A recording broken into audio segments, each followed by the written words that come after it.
Let's do the selection. Let's toss. Okay, Welcome to the 2024 U.S. Olympic Team Trials for table tennis. We are here in West Monroe, Louisiana.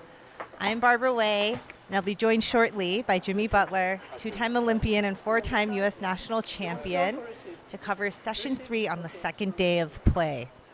So for those of you just joining us, we are in stage 2. So these are the top 16 players, and after this session, half of them will not continue on to stage 3. So stage 3 is the top 8 players. Players are playing in a round robin of 4 with 2 advancing to stage 3, which will take place tomorrow and Sunday.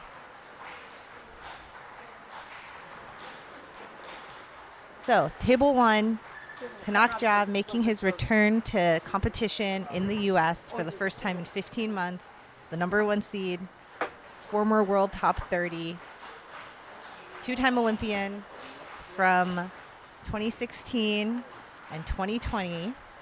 Already secured 2 wins and is likely moving forward. He's facing Ludovic Gombos.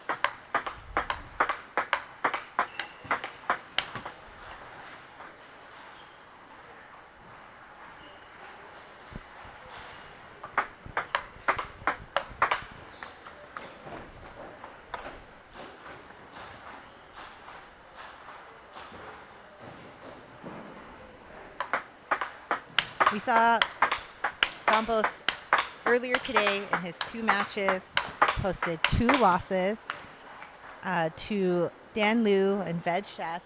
So he will not be advancing. Kanak with 2 wins, likely advance in first place. Let's talk about the tournament schedule. So we will have 4 days of competition. Yesterday was qualifying to reach the top 16. Today, the top 16 play in these 4-person round robins into the top 8. And then tomorrow, we will play single elimination for the top 8. They'll play it 2 times, Saturday and Sunday, with the top performing player over both those days moving on to the next step. So for women, they will directly book their ticket to Paris. Before the men, they will continue their qualification journey at the Continental Qualifier in Lima, Peru.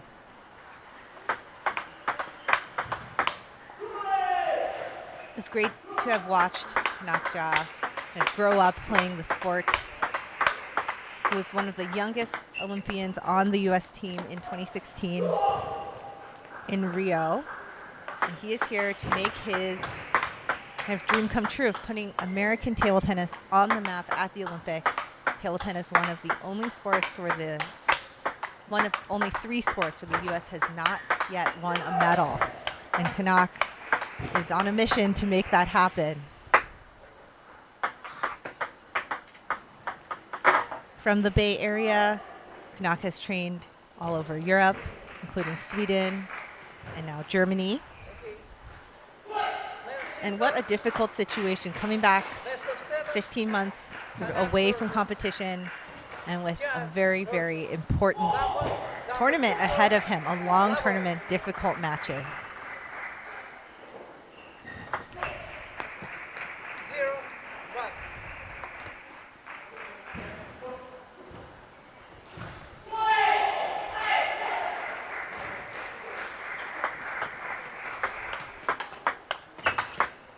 Many people from not only the U.S. but all over the table tennis community throughout the world have been excited to see Kanak's return and are watching this competition very closely, hoping that in his return he can immediately take it to the big stage for the Paris 2024 Olympic Games.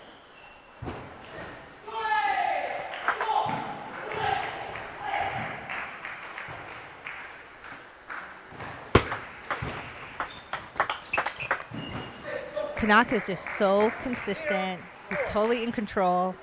And as we watched him play throughout the event, getting more and more comfortable. There's always those first match jitters, but then you think about first tournament jitters in 15 months.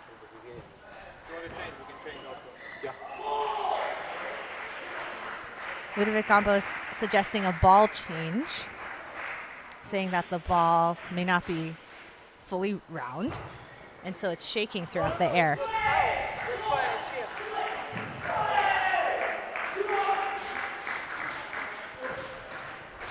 I asked to see it because it was out. So Kanak with an early 4-0 lead. Quick ball switch. Looks like players satisfied with that one. 0-4.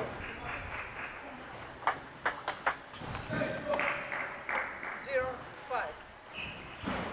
Take a look at this replay. Kanak just so smooth. Net. For those who just joined us, I'm Barbara Way, and I'm joined by Jimmy Butler. Hello, Barbara. Great to be back in action for this evening session. 5-1. And so we're reviewing the group. Kanak, 2 wins under his belt. Clearly the top seed favorite here, and likely moving forward.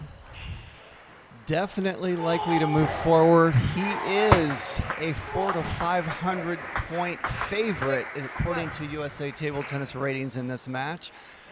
I told everyone earlier his USA Table Tennis ratings 27, 77 or something like that. 67. 67, but that's actually way underrated because he's been playing in Germany for a number of years, hardly ever plays any matches domestically. He's more like a 28, 67 player. And then you have Gombos, who's 23, 45. So you're looking at, 400 to 500 points difference. So We just saw something interesting here. Looks like Kanak dumped one of the points. He just served into the net on purpose. Perhaps a complaint about something from Gombos. 2-7. And Jimmy, you saw Gombos play earlier. He's a really interesting player. Keeps it exciting on the table. Well, he's an interesting player. He's fun to watch. He comes up with all kinds of unusual technique. But what really made him interesting was in the last match he was playing against Ved Seth, and he was unhappy with his serve.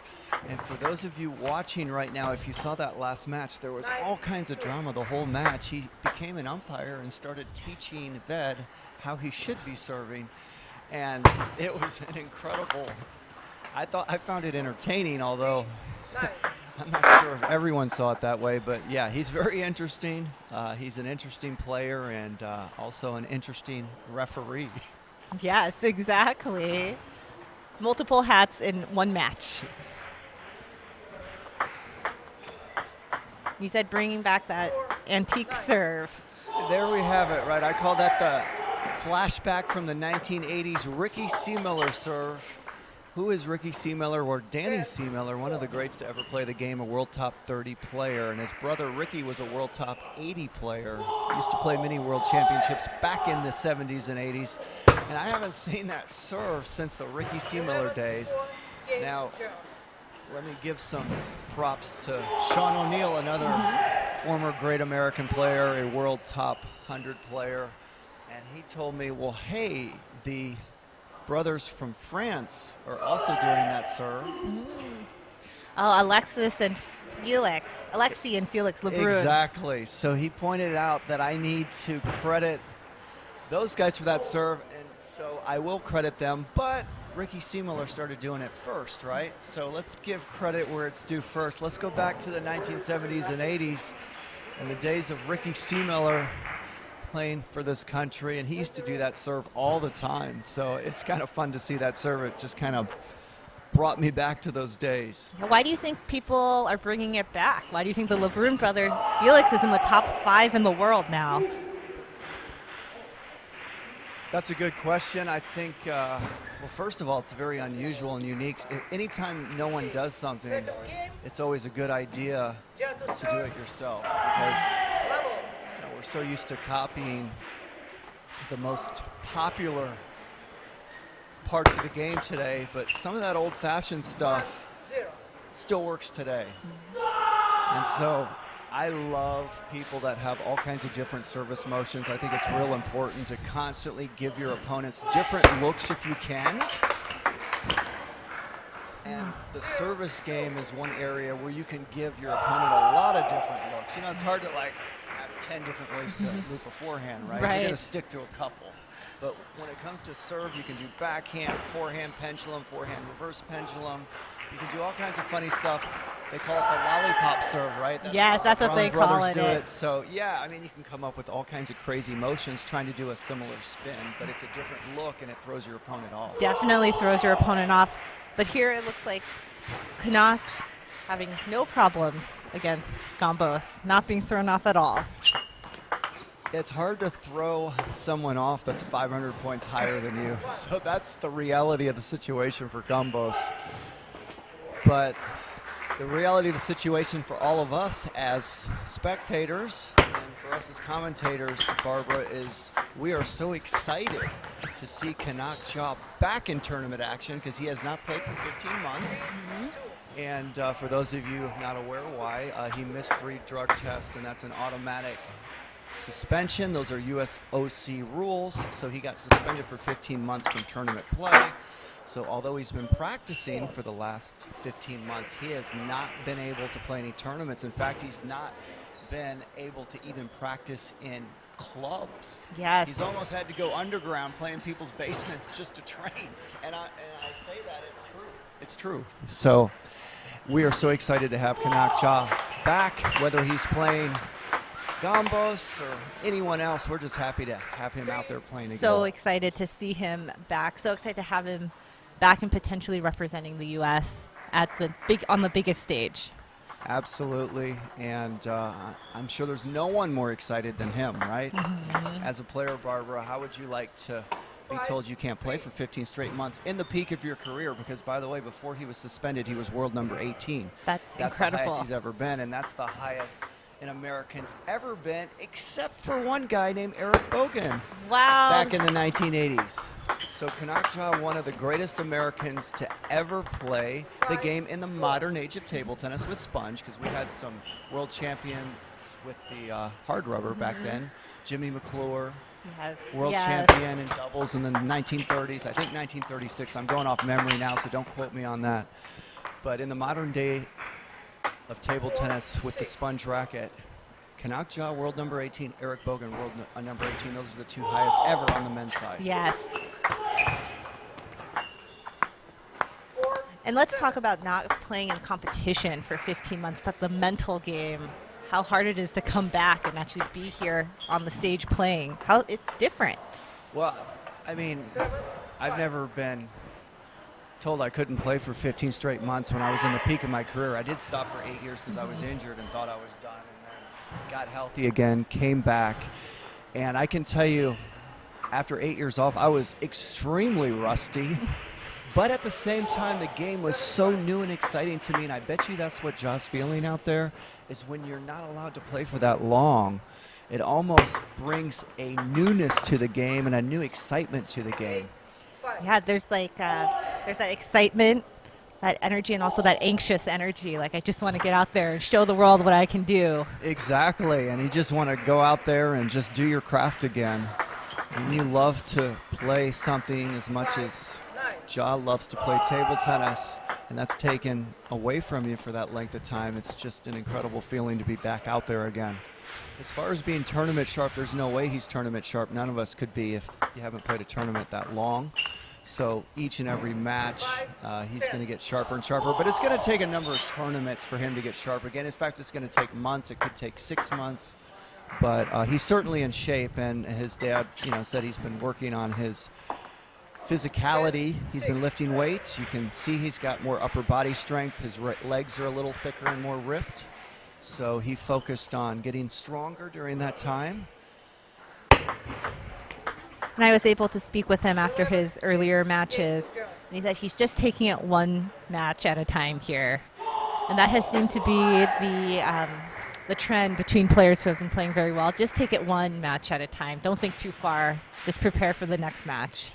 Well, that's good advice for living life as a human being. Live in the current moment. I've always been taught by these old wise men with long gray beards.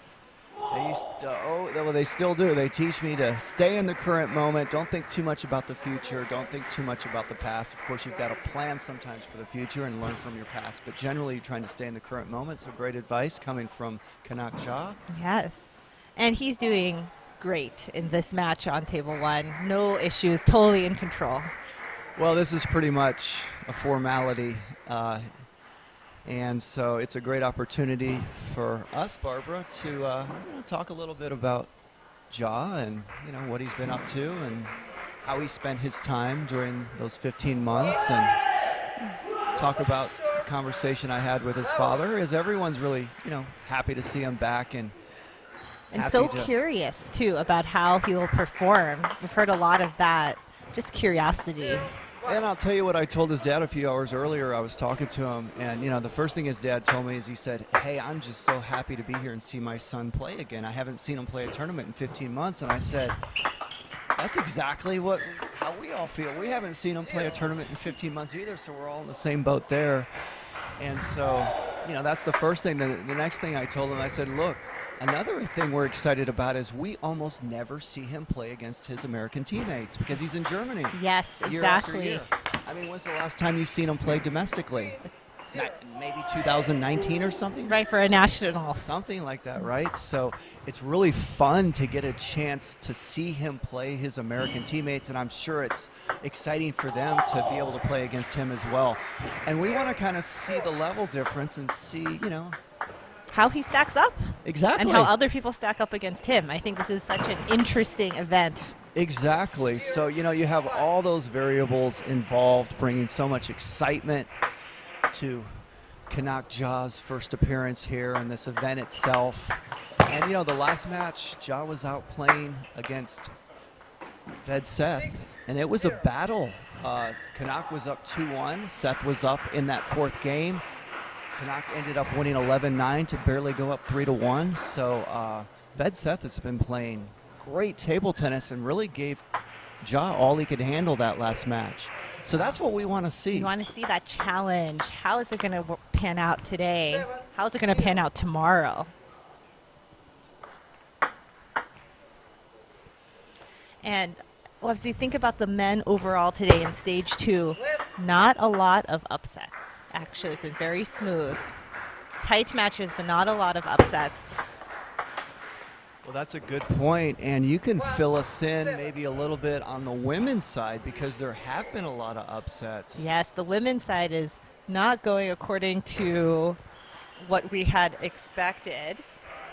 Key upset, Rachel Sung, number 3 seed, losing to Tiffany Ka 4-1, or 1-4. And tell us a little bit about their ratings so we have an idea of level. So we'll get that information for you guys. For those of us in the know, we know who Tiffany Ka is and we know who Rachel Sung is. But for everyone else that have joined us, may not be totally familiar with those names, we'll give you some background on that. And while you're looking that up, Barbara, one lady who's been playing unbelievable is Hannah Song. Yes. 2 big upsets. Exactly. And we'll talk in more detail about that because she is our next matchup against Sally Moiland, who is the number 4 seed and was upset earlier today by Jessica Reyes Lai. So it's going to be a big battle right here. So we've got all kinds of interesting women's singles drama going on in this event, and we're going to fill you in on all of that action as this next match starts. And Jha right now up 10-3 and 2-0 in games, so Jha about to finish Gombos off quickly. And here's a lobbing point, maybe a little entertainment for the spectators. No, that ball went off the end. So.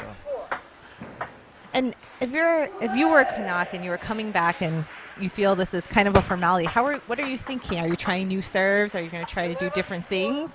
Or you just play what you're going to play? Yeah, if I'm out there and I'm Jha and I'm playing, someone that's 400 or 500 points below me, so I'm not worried about losing, right? Mm-hmm. And you can see the way this match is going. There's no threat of Jha losing. So basically, generally what I'm doing is just kind of feeling the ball, maybe trying out new things. If he's got a serve or two he wants to kind of work on, he might be doing that. Or maybe he's thinking, I don't want to waste a lot of energy, because these guys are thinking about, Jha's going to be at the end of the tournament, right? And what I'm always thinking is I want as much energy as I can have at the end of the tournament, and there's no way I'm going to have as much energy at the end of the tournament if I'm expending a bunch early on in the tournament. So these are great opportunities to not expend a lot of energy. That's such a good point. So that's, I'm thinking about stuff like that as well. Now, some of these younger players, and, Jha falls into the young category, maybe energy's not an issue for them, and maybe they're not thinking that way, but I know I'm thinking that way. When I spoke to him earlier, he did say it's going to be a long tournament, so I'm just doing my best to stay in the present. 1-0.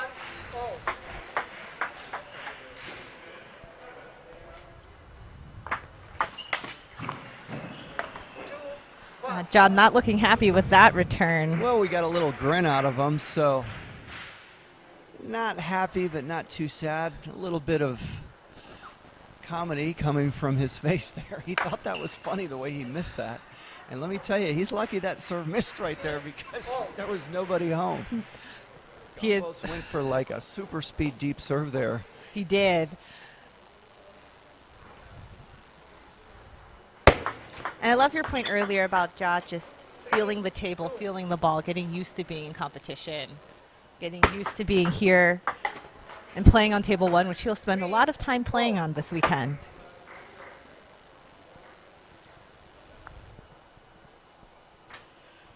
Well, I really get the feeling that, with that 15-month absence that Jha experienced, it almost brought a new appreciation for everyone else.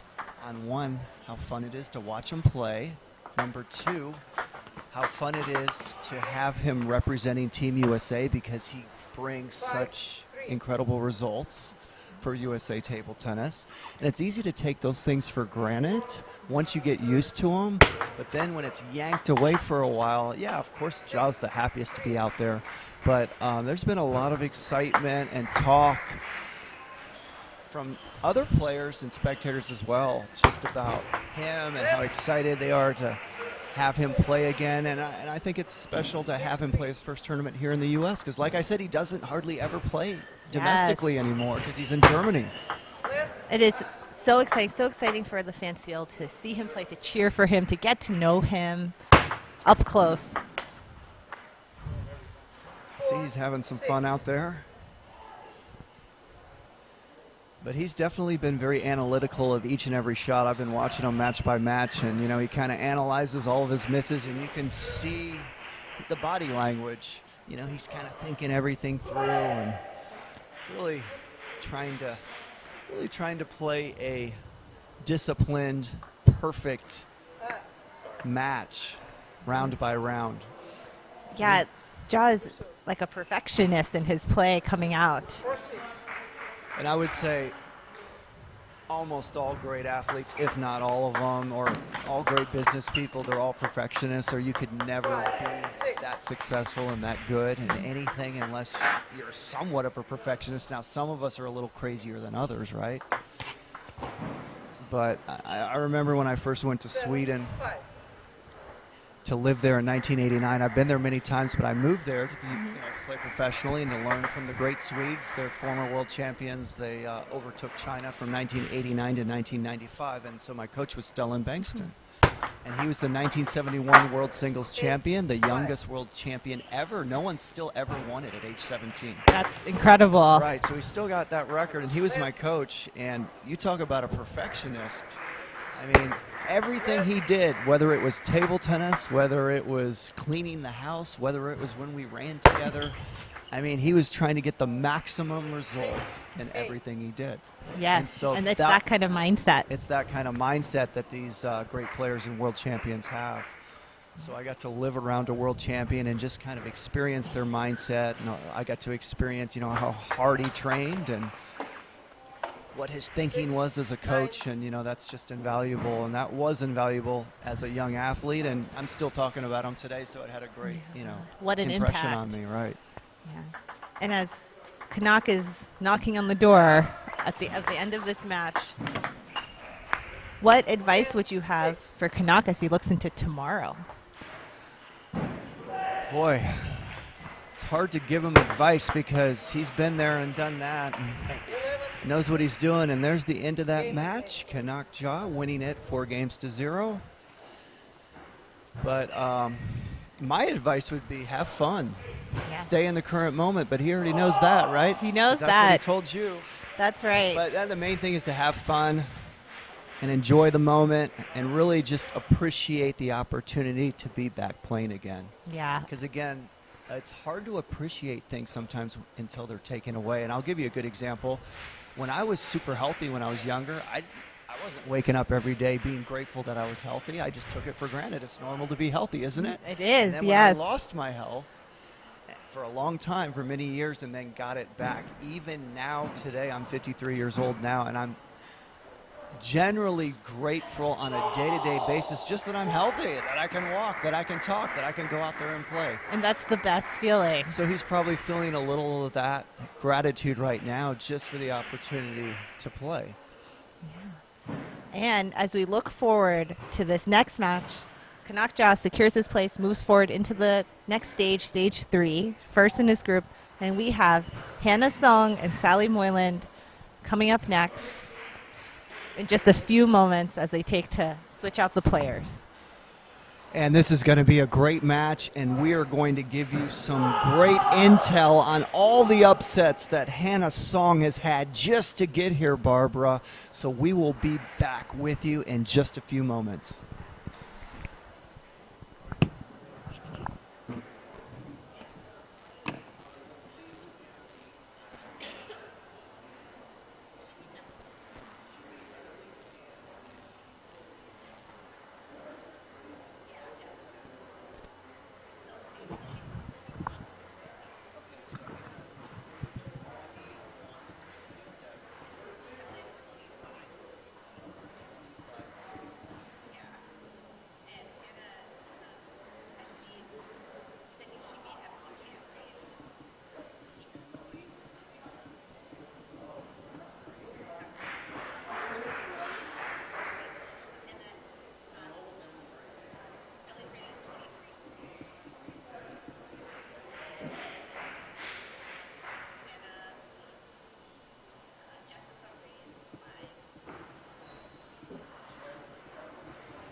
And we are back at the U.S. Olympic Team Trials for Table Tennis here in West Monroe, Louisiana, the West Monroe Sports and Events Center, and a critical match right here.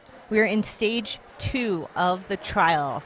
So there are 16 women players, 16 men players, and tomorrow there will be only 8, so only half of them will move on. I'm Barbara Way. I'm the media director with USA Table Tennis, and I'm here with 2-time Olympian, 4-time U.S. national champion, Jimmy Butler. Barbara, it is wonderful to be with you here tonight and in this evening session at the U.S. Olympic Team Trials, our last session of the day. We've got 2 more days after this, and we've got an incredible match coming up. And the reason it's so incredible is there's been a lot of interesting action that's happened for these athletes to get to this point. Now let's talk about Hannah Song. Hannah Song has a USATT rating of 2167, and here in the picture, Hannah is the one in purple. Exactly. So she's 2167. Here's who she beat in the group thus far, Barbara. She beat Emily Tan in 7 games, who's rated 2343, almost 200 points higher than her. She beat Jessica Reyes-Lai 4-1, who's rated 2370. That's over 200 points higher than her. Those are 2 big-time upsets at the Olympic trials. That is incredible. And Hannah came in here mostly unknown. We weren't talking about her. We were thinking about the Olympic trials. We were talking a lot about Sally. And now Hannah has she's basically clinched her berth into the top 8 and will move on. Exactly. That's insane. She is going to move on to the final stage tomorrow, no matter what happens this match, and she's rated 2167. So you're talking about the biggest story of the tournament right here. This is definitely the biggest story of the tournament, at least for day 2 for sure.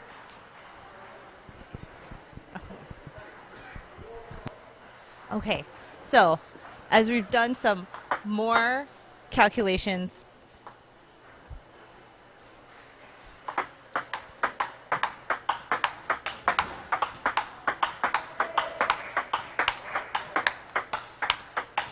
Okay, and Barbara, I was just talking to the tournament director, Vlad Farkas, and it gets even more complicated. So we just said that Hannah Song is in if she wins. Not exactly, because we said she was in no matter what. We said if she wins, she's definitely in. Okay, if she wins, she's definitely in. But if she loses, she still might be in. If she loses 4-0, she would need another match. She would need Jessica Reyes-Lai to lose to Emily Tan. So it starts getting complicated when we get all that. So she just needs a game. If she wins a game, she's in no matter what. If she just needs 1 game and she's in automatically. Now, if she loses 4-0, she still might be in, but we won't go there unless that happens. Right, and when you're an athlete, you want to take control into your own hands. So in her mind, she's thinking, I just need to win. I'm going to control. I'm not going to rely on some other match to finish it. Here, let's invite Vlad Farkas, our tournament director, to the stream. What's even more complicated is the fact that the number 2 from this group will face Amy Wang tomorrow in the quarterfinal, first round of the tournament, which is crucial, so to say. To face the number 1 seed of the tournament is not exactly ideal. So whoever finishes second in this group will play tomorrow Amy Wang. And that is a huge deal because that first match tomorrow is critical to keep your dream alive of going to the Paris 2024 Olympics. For sure, on Sally's side, she needs to win, and she needs to win 4-0. On Hannah's side, exactly, she needs also to make sure she secures at least 3 games, so that way she really has high hopes for being first in this group. Thank you guys. So much drama.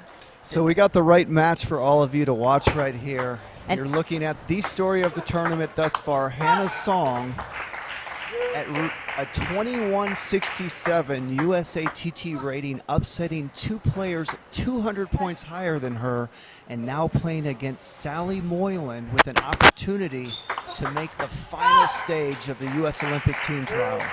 And what an incredible start for Hannah Song. As the underdog, you don't have that target on your back. People are not watching you, and then you show up. Absolutely, and let's keep in mind again, she only needs one game, and she's through. She's 8 points away from being through. Make that 7 points away. Incredible. And both of these athletes, Barbara, are relatively familiar with each other. The reason is Sally Moiland spent quite a bit of time practicing at the Houston International Table Tennis Academy in Houston, Texas, which is the club of Hannah Song. So I saw them practice together a number of times. So there is some familiarity there, and that favors Hannah Song. Anytime you're playing someone a lot higher than you, and look, Sally Moiland has a rating that is 2541. And let's talk again, Hannah Song 2167.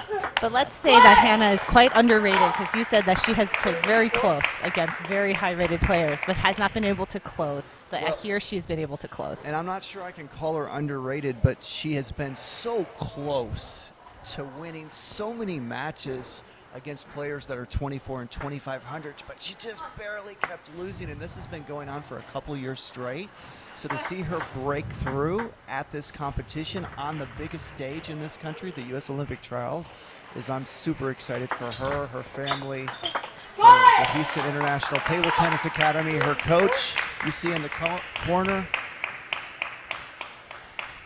She has worked so hard, and she has been at this for a lot of years. She's a senior in high school, but almost seems like a veteran, because I've just been watching her in that training hall hour after hour, year after year. So to me, she's like an experienced veteran, but she's only a senior in high school. Yes, and we can talk about how young most of these athletes are that are here. I mean, Sally herself is just barely out of high school, or I think she's still in it. Sally is right around that age as well, and that was a beautiful forehand there by Song. And remember what Vlad Farkas, our tournament director, said earlier. Hannah Song just one game to secure her spot. But Sally's doing everything possible to not let that happen. Well, Moiland knows that she needs to win this match, and to win as badly as possible. So you hear how vocal she is right at the start of this match.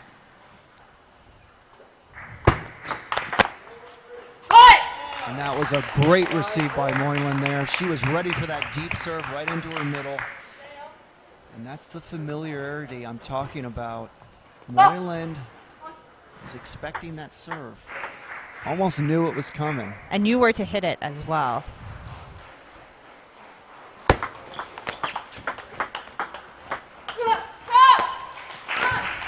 And Song's strength is her backhand. Watch these backhands right there. Watch that side spin right out to the wide forehand of Moiland. Song's been doing that this whole tournament so well.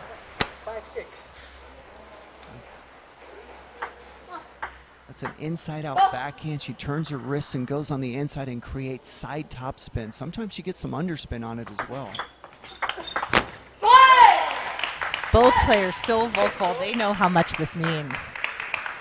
And it is tied up. That early lead from Hannah is just gone in a moment. Dissipated in the blink of an eye, and that's how this sport of table tennis goes. You can have a lead and think things are going pretty good, and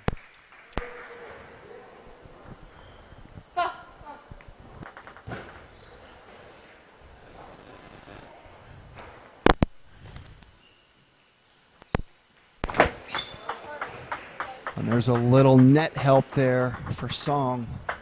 That ball dribbled over the top of the net. Barely went over. Remember, Hannah just needs one game to move forward. And complicating this even more is the second place finisher in their group will play Amy Wong, the #1 seed, in the first match tomorrow. Watch this placement right here, Barbara, right into the middle of Moiland. That's exactly how to do it when your opponent's close to the table. And when you've got some pace on the ball, you want to go into their body.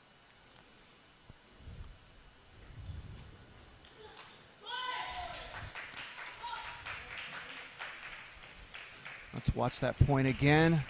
There's Nice. the opening by Moiland, and Song dumped that ball into the net.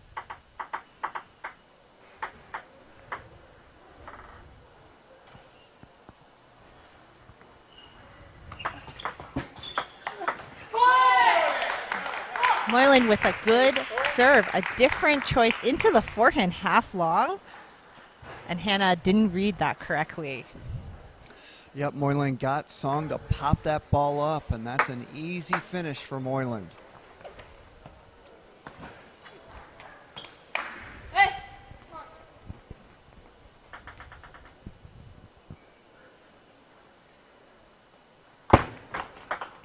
Oh, what a great backhand. That's the one we were talking about, Barbara. Watch her go right here. Watch the replay.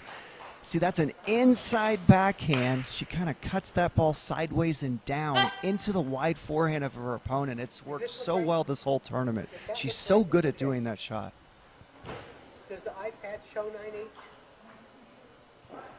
That's good. So right now, yes, it's 9-8 Song, and they were having a little bit of a Technical. technical difficulties on the scorecard, and now we're good to go, and here we are, 9-8 Song.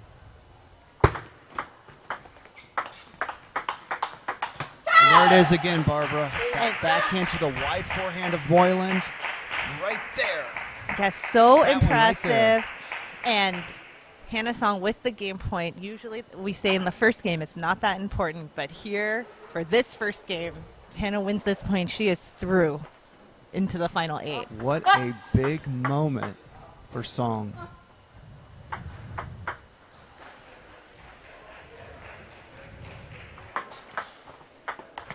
And that's it. And she has done her job. She will move on into the final 8. And let's watch it again. This is the point that is going to move Song into the final 8 tomorrow, no matter what happens the rest of this match. And now Song is playing for placement. She wants to come first because what did tournament director Vlad Farkas just tell us? That the second place finisher is going to play number 1 seed Amy Wong. And Amy Wong is world number 33. Would you rather play her your first match tomorrow, or would you rather play a second place finisher in another group? Yes, that is a big difference.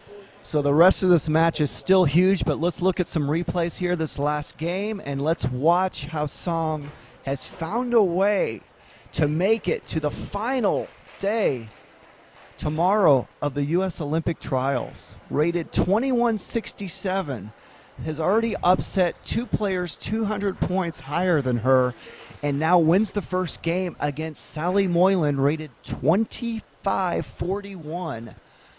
That's over Wow. 300 points. And Wow. Jimmy Butler, you were saying earlier that these upsets don't normally happen. They're very rare to see a 2167 beat someone over 2500. That is a great point, Barbara. It is really rare, and that's why we're making such a big deal about it. And this is certainly the story of the tournament thus far. Hannah Song from Houston, Texas, putting on a show. Second game. And it's always like this, that dark horse, that underdog changes everything. And that's a great start to this game by Song. She went back and talked to her coach. And let's talk a little bit more about Song's coach and Sally Moiland. Song's coach was the coach for Moiland for quite a while. I don't know exact time frame, but we're talking 6 months to a year. Wow. That he was coaching Moiland, so he's very familiar with her. Knows her strengths, knows her weaknesses. That's incredible. That's such an advantage with now sitting in the corner of Hannah Song.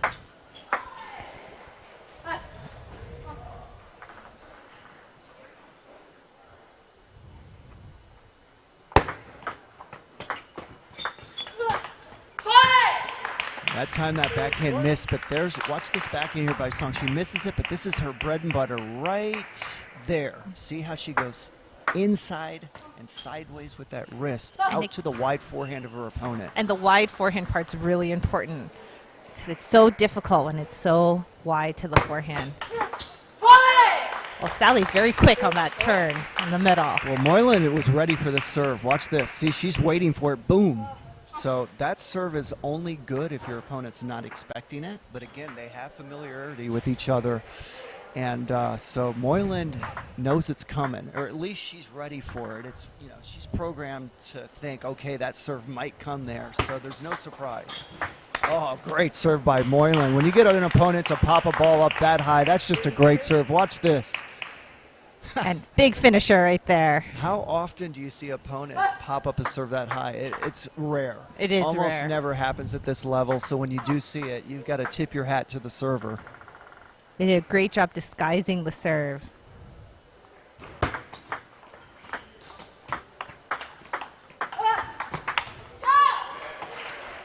I'm curious, Jimmy, why you think Sally's still going into Hannah's backhand if her backhand is so strong.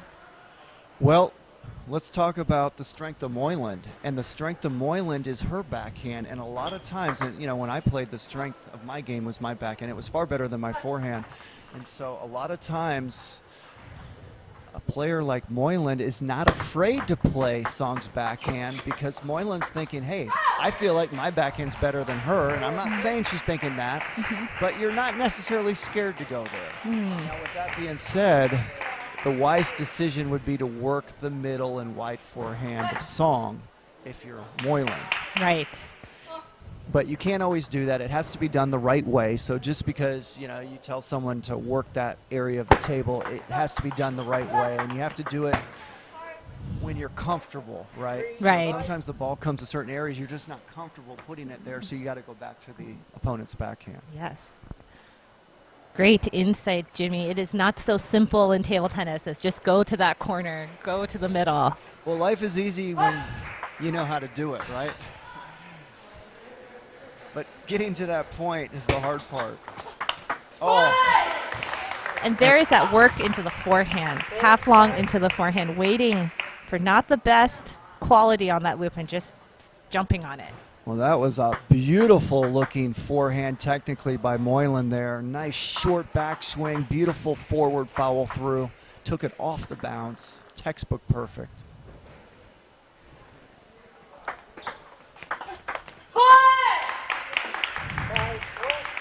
And here's Moiland's strength. Watch this replay, Barbara. Watch the backhand right there.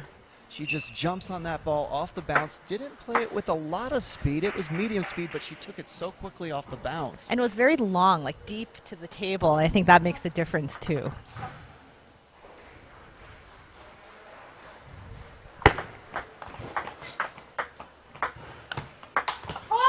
There was that backhand again. It got Moiland. Watch this backhand by Song right there. Watch Moiland now have to pop that up, and then that's an easy ball for Song. She just made an unforced error. But I do see Moiland doing something different. She is looping just heavy spin into Song's backhand, not going fast at all. Very spinny and high, changing the pace. And that's one of the little secrets to play Song, is she's not quite as good playing the slow stuff as she is against speed, and Moiland knows that. That's a good point, Barbara. Seeing that out there. Yeah, you can see Moiland slowing the pace down. I'm not going to go fast. Let's just spin it. And by the way, Barbara, that's also a great strategy to play Amy Wong. And Angie Tan nearly pulled the upset earlier today, playing her very slow and off-paced in the beginning of the rallies.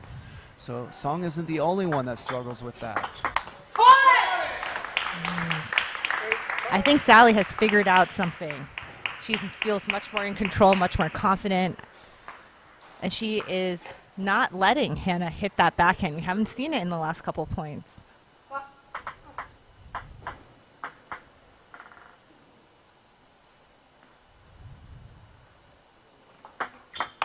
Oh, how good was that, Barbara? Let's watch that again. Wow, just crushed it. Here's that serve. And just boom. That didn't look 21-67 to me.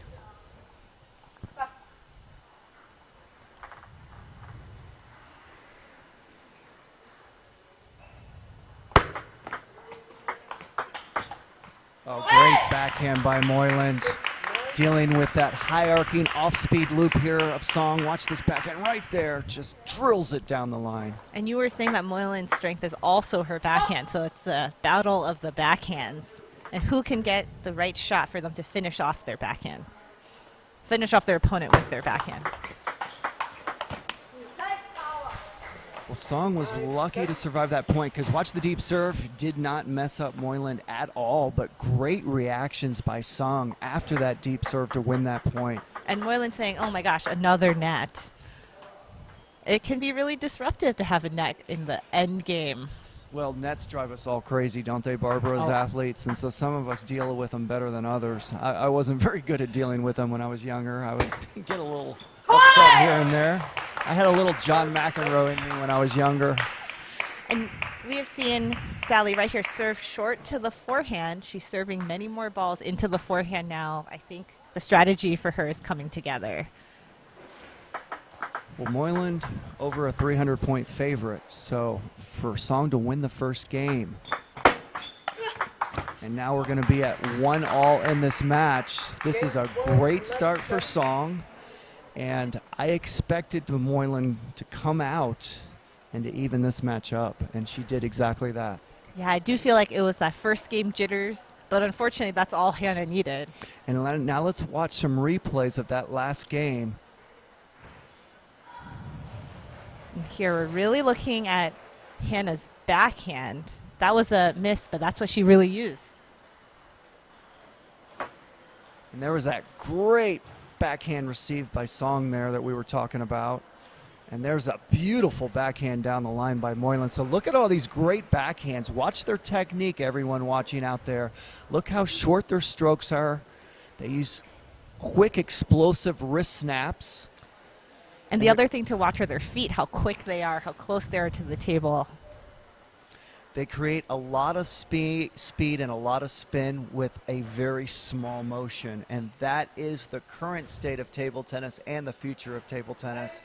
Who can do the shortest stroke and create the most speed and spin? In fact, I was talking to the father of Kanak Jha earlier exactly about that. And, you know, he's pretty wise when it comes to table tennis. You know, Kanak got it from someone, right?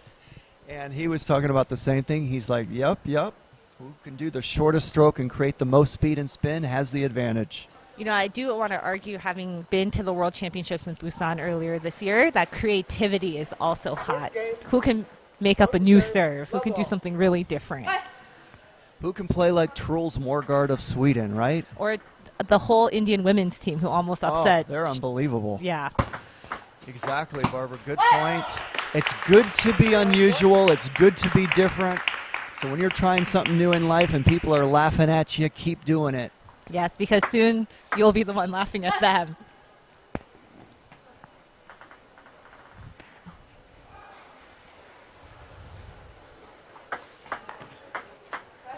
And let's watch, I think, Sally's strategy. I do feel that she is moving more towards Hannah's forehand, serving into Hannah's forehand, attacking into Hannah's forehand. That is a good point, Barbara. Right now, Moiland is into tactical mode. She is really starting to change the pace and placement of the ball, making Song more uncomfortable. Like right there. See, she didn't put a lot of pace on that ball. Watch it again. Almost no pace. Watch this. It's the placement and the off-speed nature of that ball that won her the point.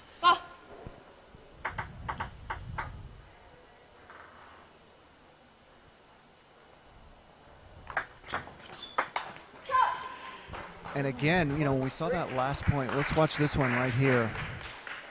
So Song puts that ball real high and slow. That's an unforced error by Moiland, but Song struggles against slow balls compared to speed. She's way better against speed than slow balls. And so when you see Moiland do those slow balls and Song misses it, you know, most people are thinking, oh, that's a ball she should normally make, but actually she struggles with those more. Yeah, and that is very common because you train against fast. Yes, exactly. That's it, Barbara. And when someone throws a slow one at you, you're like, what do I do? And so people out there might be saying, well, what do you mean, Barbara? Then you should train the slow balls, and they have a point. And so it's not just about training them. It's also a mindset of understanding how to deal with them and how to slow your body down and stay relaxed. Adapt to the pace. So, she needs more experience in dealing with the slow stuff, but she's unbelievable against speed. And for her 2167 rating, she's spectacular against speed. She's keeping up with 2,500 players. She's beating 2,350 plus players. And in the biggest tournament of their lives at the U.S. Olympic team trials, doesn't get bigger than this. Absolutely. So Hannah Song knows speed. She's still working on the slow stuff.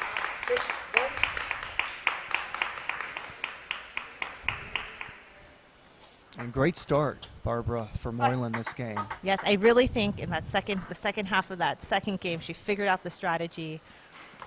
We're seeing different serves that are working, serves to the forehand, variety in her play, not just backhands from Watch Sally this Moiland. deep serve right there. That is not Moiland's strength. Her service game is one of the weakest parts of her game.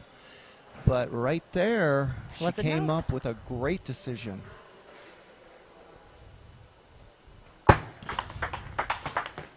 And there's that deep serve of Song. It has not worked the whole match. It's been effective for her in previous matches this tournament, but again, Moiland is familiar with the serves of Song, and those deep serves are not paying off right now for Song. Oh, that looked like that. I didn't think she was going to make it on, but let's take a look. Straight down the line. And that's what we're talking about, that Hannah Song is really good against speed, well over her level, because she can do stuff like that.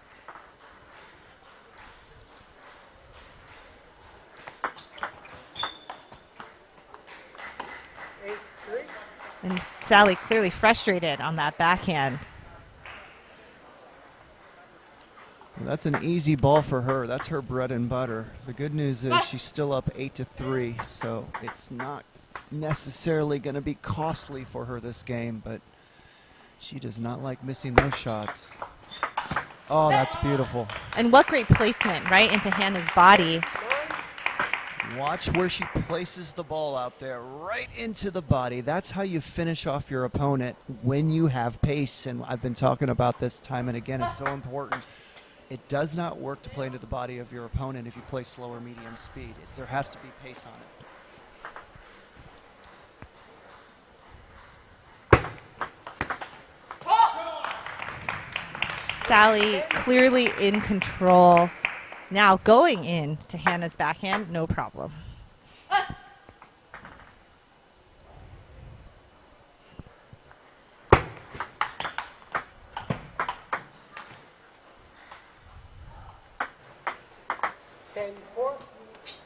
I also see Sally looking much more relaxed, like she's got it under control, feeling good. Yeah, when you're up 10-3 and 10-4, that tends to relax you a little bit. Oh, that ball hit the edge of her racket, I think. That came off the edge of the racket of Song here. Let's watch it again.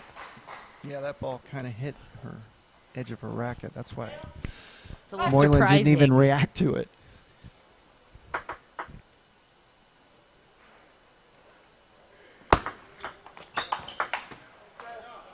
And Sally Moiland wins game 3, 11-5, and leads this match 2-1. And let's look at the replay here. Now both players are going to go back to their corner. They will get a 1-minute break in between games. And let's look at some more replays of that last game. Hannah is just so fast off of the bounce, but it really was Sally with the better strategy. I felt like Song kept up with the speed balls really well that whole game. It's the slow stuff that killed her, and let's see if we can see some of those. That's a pretty good pace ball there by Moiland. Yeah, so I feel that after Sally slowed the ball, then she could go fast again, and it all became troublesome for Hannah.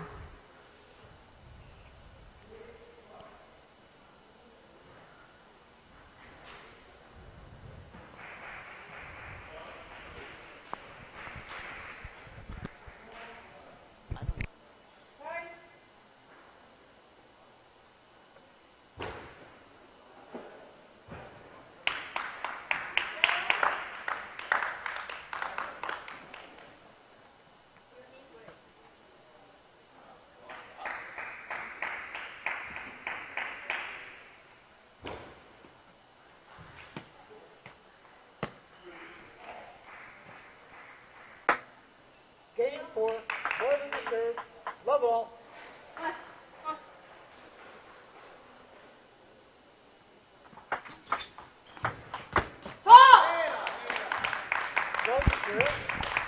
Watch Moiland work the wide forehand of Sung right there.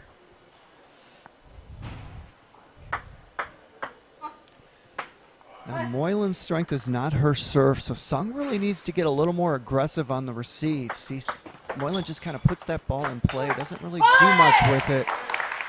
And that really gives Sung an opportunity to jump on these receives a little better. That receive was not too bad, but there's opportunity for Sung to really get more aggressive on the receive, taking advantage of the mediocre serves of Moiland. Oh, that's just too good. Let's watch it again. Deep serve, and boom. Oh, that forehand, world class.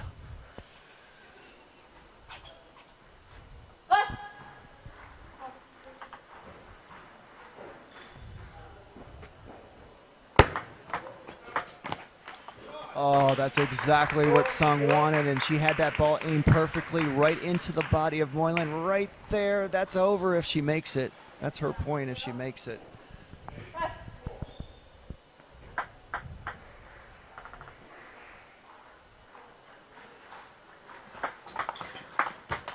A nice serve there by Moiland. Caught Hannah off guard. Watch this. See Sung out of position.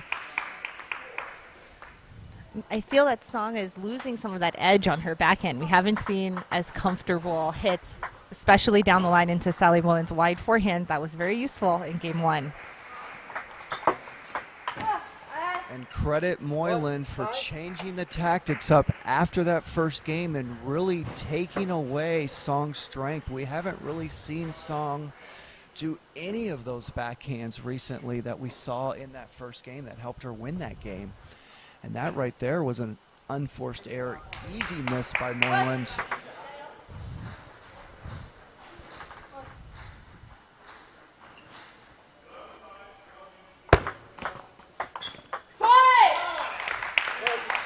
Sally showing her 2,500 level, kind of figured out how to play Hannah in the first game and really just rolling with the new strategy. Mixing things up, Slowing never it being down. predictable.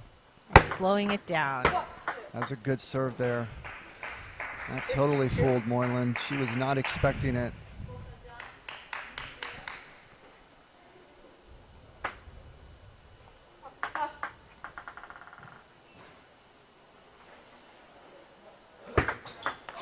Oh, beautiful.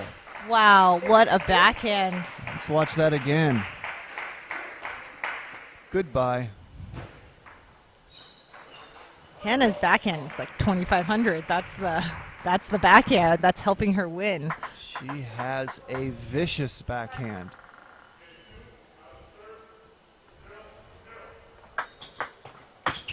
And Moiland recognizing that and said, hey, let's serve short to the Song forehand and stay away from that backhand. And let's Great. at least start there. Short to the forehand to begin. Get your opponent out of position.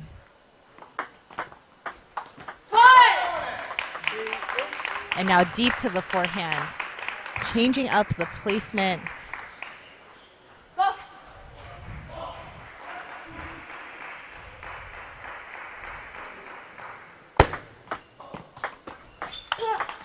Oh, how good is that?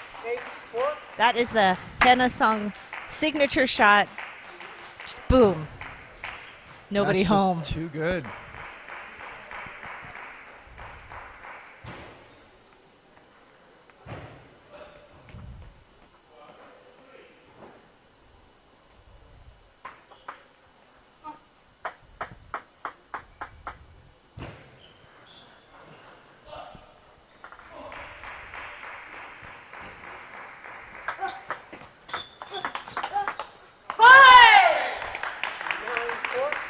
This time Moiland saying, hey, I've got a good backhand myself. Take that.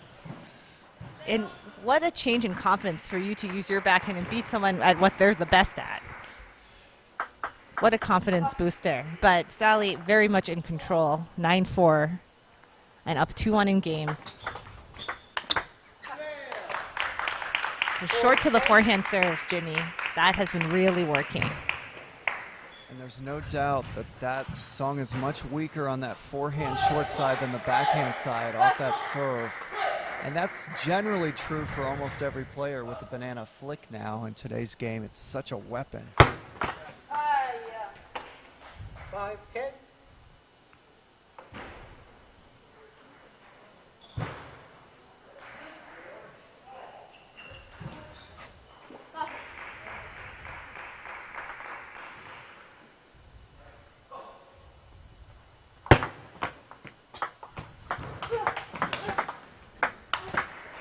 And a great finish by Sally Moiland to win that game, 11-5. And she will lead this match 3-1. What a great strategic play by Sally throughout this entire game. Short to the forehand, getting Hannah out of her comfort zone, not playing fast. And now we look at some of the replays of that last game. Look at that backhand by Song. And there's a beautiful backhand by Moiland.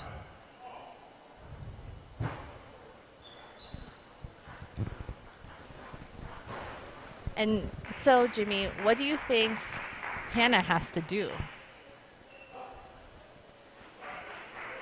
Well, the first thing she needs to do is receive better short to her forehand. And what I would be recommending to her, if I was her coach right now, is to start taking the ball off the bounce and giving Moiland less time to open up offensively. Whether she goes to Moiland's forehand or backhand or middle on the receive.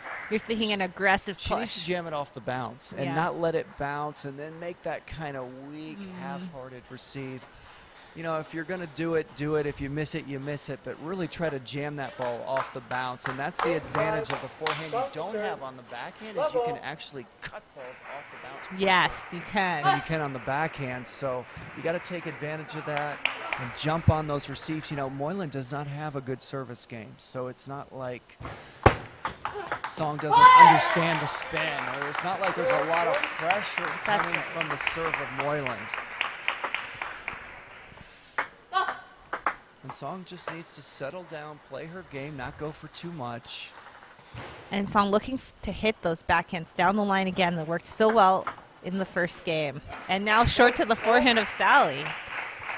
But what Moiland just did is what Song needs to do now. Notice how Moiland took that ball so quickly off the bounce. Let's see if Song does that here. So that ball popped up, and it wasn't as quick as Moiland. It was not. And you know that Moiland's going to serve there, right? You know she's not serving short to Song's backhand because of that lethal backhand we saw last game. So that's an advantage to Song. She should just wait for the short serve to her forehand and jump on it quickly. Maybe that's not in her repertoire. Let's It see. might not be, but let's see. And there, see, that's Oh, why that backhand. Amazing. yeah, if I'm Moiland, I don't even know why you're serving there. It never works out. It's okay to do it once in a while, but we've seen her do it like 3-4 times, and she just gets blistered. Right. Short to the forehand is what's working. Sometimes you just stick with what's working and don't vary it, actually, until it stops working. That's a great job by Song. Don't put too much on it. Get into the rally, build up the rally, make Moiland make quality shots through you. Don't miss all this dinky little stuff in the beginning of points and, you know, give away too many unforced errors. Well, the short game is really difficult, actually. And it shows that these two women are really much better at the long game, the fast game. Anytime I'm having trouble with the short game when I'm out there as an athlete, I just start cutting long or flicking, and then there is no short game anymore. That makes sense. Great job by Song going into the body of Moiland. Let's watch it again. It all started with a good serve. She pops it up into her body. We've seen so many times this tournament, if Song would have played that ball into the racket of Moiland on her forehand or backhand, there's a very good chance it would have come back. Yes, but We've now seen some incredible gets by players where the offensive player hits it so hard but goes into the racket of their opponent and comes back. comes back even faster sometimes. That's a great rally and a great start to this game by Song. Let's watch it again. Look at that great backhand. And again, it is Sally now who has to make the adjustment. Now she's down 2-5. Make the adjustment to return to some of the strategies that have been working before. I expect to see a short to the forehand serve. I love that receive. Oh, interesting. Very interesting. It's not Working the forehand of Moiland, and watch, taking some pace off, but getting that side spin inside wrist action on it. I'm really good at that shot, and it's so effective because not a lot of players do that as much as the other way. And that threw Moiland off. So there, that was the half long. good shot by Moiland. And see, Song went for too much. You see her body kind of jerk, and she didn't need to go for that much. Exactly. Yeah. You got to relax, play that ball back, softer medium, extend the rally. No reason to go for that much. So it's easy to panic when a player's offensively coming at you. You got to stay calm and be relaxed and absorb their speed. And that deep serve is not working for Song, although she does it so often that She's waiting for it to go backhand to backhand, but Sally knows. there may be an argument that it's helping her short serve because Moiland has to be ready for that deep serve each and every time because Song keeps doing it even though she's not winning points off of it.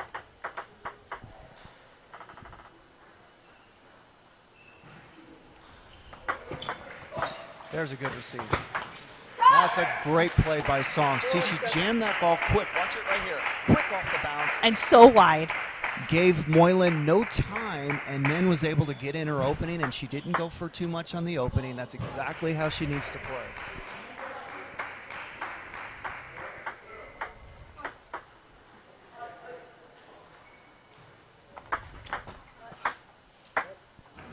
Lucky that was a let serve because that ball was popped up and she did not jump on it very quickly. Hannah with the lead here in this game, trying to finish it out. Went for too much there. And that Watch this body again. language from Hannah. Song did everything right, but she just went for too much. And you see, once you go for too much, look how the body just kind of panics and jerks and you go out of form. Look, I've done it a million times. That's why I know it when I see it. I've done that so many times, I can't tell you, Barbara. It took me like, when I was Hannah's age, I was doing it every day. It took me till I was like 22 years old to stop doing that. I didn't know I was overplaying. I just thought, hey, I can make that. Yeah. It's table tennis is such a mental game to control all of those emotions. And now we have a timeout coming from the coach of Hannah Song. Tell us about him. Well, the first thing, that's watch his players, and they're all good against speed. So he's really good at speed training. So he trains his players to play at very high speeds. They're all very good at that. And you can see that in the game of Song. And he's a workhorse like all the good coaches are. He will work you till your last drop of sweat. And then a couple more. And then a couple more, exactly. So he tries to get the maximum out of all of his players. They do a lot of footwork training, which is the most exhausting training you can do in table tennis. Lots of multi-ball, speed training in multi-ball, which is also exhausting physically. Yes. And now, do you think it's a tactical suggestion from the coach of Hannah Song? Is it going to be tactical, or do you think it's relax more, don't overplay? Probably a little of everything. So he knows her better than anyone, and he's definitely telling her tactics, but probably also telling her to calm down, don't overplay, get into the rally. And my philosophy is always make your opponent make quality shots each and every point to have to beat you. Easier said than done. Very nice backhand from Sally. And that is a critical point, the first point after the timeout. Well, the coach is smiling in Song's corner. That was a bad serve coming out of the timeout, right into the strength of Moiland. I mean, I've played Moiland a lot myself in practice, and she's so strong there. That's the last place I'm going to serve when it's important. More backed it up. More height, more back. I heard Sally, a little bit of a sigh. Okay. I will throw the ball straight. And that was the call, that it was kind of curving in. You have to throw the ball straight. Wow, smart serve. Half long into the forehand from Sally. Well, let's watch Song on the forehand. Went for too much. When you whiff the ball, almost always it means you went for too much. And we have to credit Sally. That was a very good half-long serve. It had the side spin. Excellent serve by Moiland. Making Song beat her from that forehand side.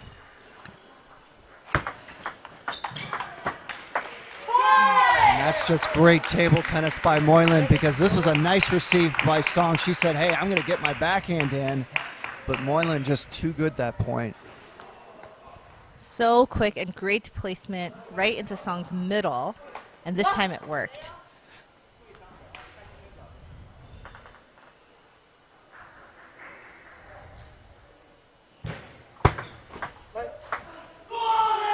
So Sally now just 2 points away from winning the match. Oh, that's the first deep serve that's worked this whole match, and at a critical time for Song. Let's watch it again. Deep serve into the middle backhand of Moiland. And that caught her off guard for the first time, because Moyland's been ready for all of those. And now we have a timeout in Moyland's corner. It shows how critical these couple points are. And that serve, Moiland used to turn and use her forehand. And this time she didn't. And Barbara, this match is so complicated that we can't really even explain to the viewers what it means. We know that Song is through. Song will be through to the final 8, but we don't know if she's going to come first or second. We don't know what it means if Moiland wins 4-1 or 4-2, and we'll give you that information as it comes out, because what happens in the other match of their group is going to affect things as well. Correct, and that match is played later in this session, and it is so complicated. But here's what we do know. Because that other match hasn't been played, to both of these athletes, every game is crucial. Yes. Because every game could mean winning, losing, coming first, coming second. They don't know because of the other match. So you got to try to win and win as big as possible to better yourself. Exactly. And as a player, you don't want to rely on someone else winning some other match. You need to take it into your own hands. And for Sally, she really wants to finish it right here. A 4-1 win is very important to her.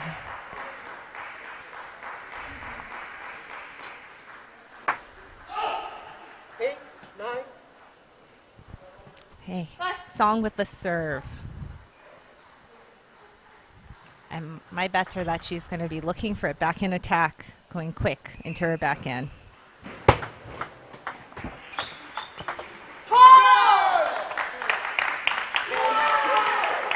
And sets it up well. She gets that backhand, but it was too spinny and too long from Sally.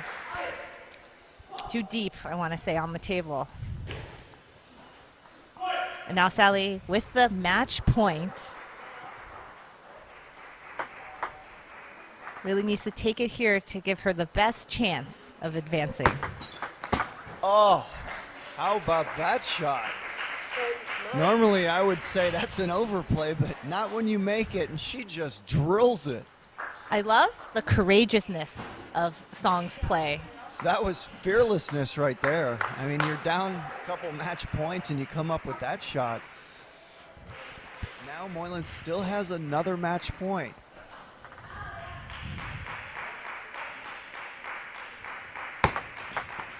Oh, that's a great job by Song. Wow. She knew that serve was coming. She got her strength in, the backhand banana flick right into the forehand of Moiland, and we've got a deuce game. And how tense. I'm tense just talking about it. Imagine being there on the court.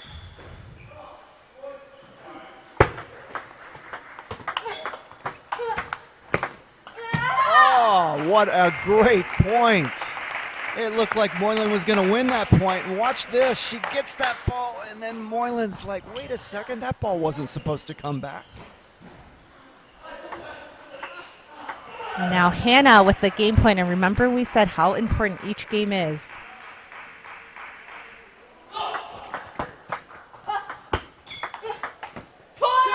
Oh, great job by Moiland surviving that point, because Serious look at that survival. wide shot right there. Moiland was in so much trouble, and she was able to get back into that rally and win the point.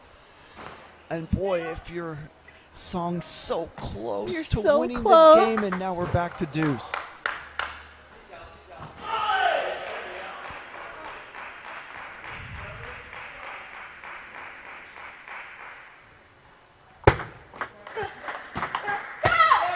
And Song is fortunate, in my opinion, to win this point. Watch right into the strength of Moiland, and that was a weak serve, and she is so fortunate to survive that. And I think Moiland is getting a little tense. You're right, Barbara. There is a lot of pressure out there for the reasons we explained. There's so many dynamics to this match in every game, and there it looked like Moiland was tentative.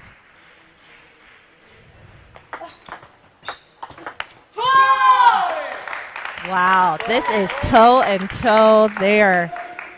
This means everything. This could be an Olympic dream that may or may not happen. It could really come down to this game because of the draw for tomorrow, because it could mean that you advance in first or second or not at all.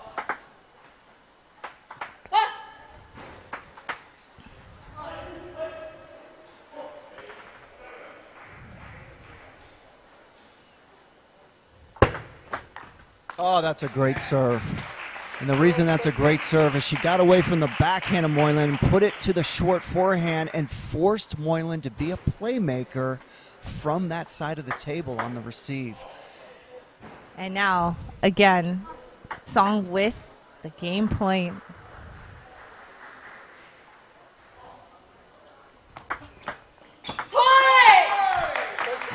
Moiland with the save. And watch the serve. It's a weak serve. It's high.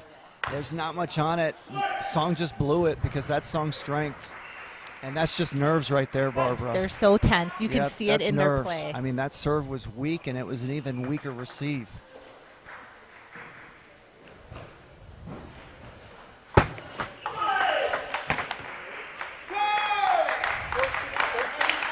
And now with that nice forehand play.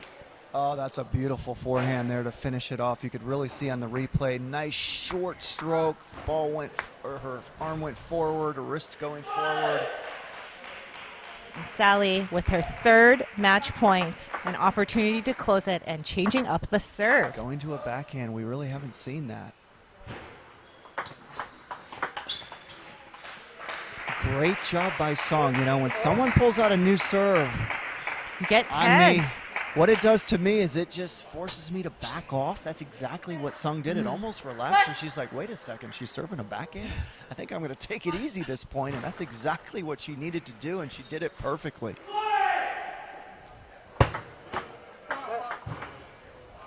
Lots of nerves, lots of tension.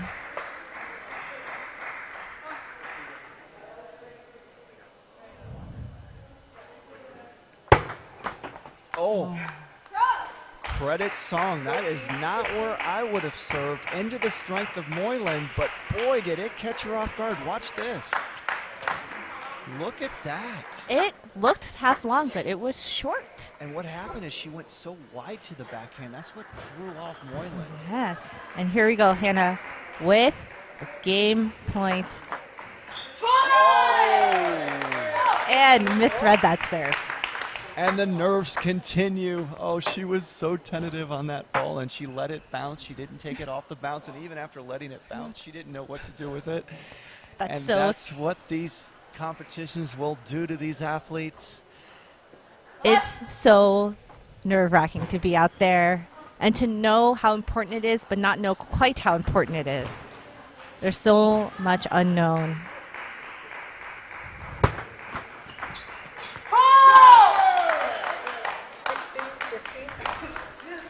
And the Serve in the receive game, so important in these deuce moments, and you're seeing it right now. And Song thinking, I should have looped that. And Sally, 4th match point right here.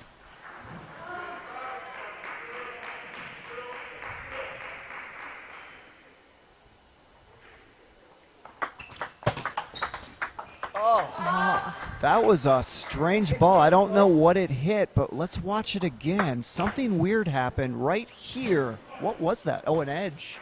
Yeah, But net it edge. also came off Song's paddle weird, Oh, she was and it definitely hit out the of edge. position. She was definitely out of position. Fortunate break for Song there. We're back at deuce. Here we go.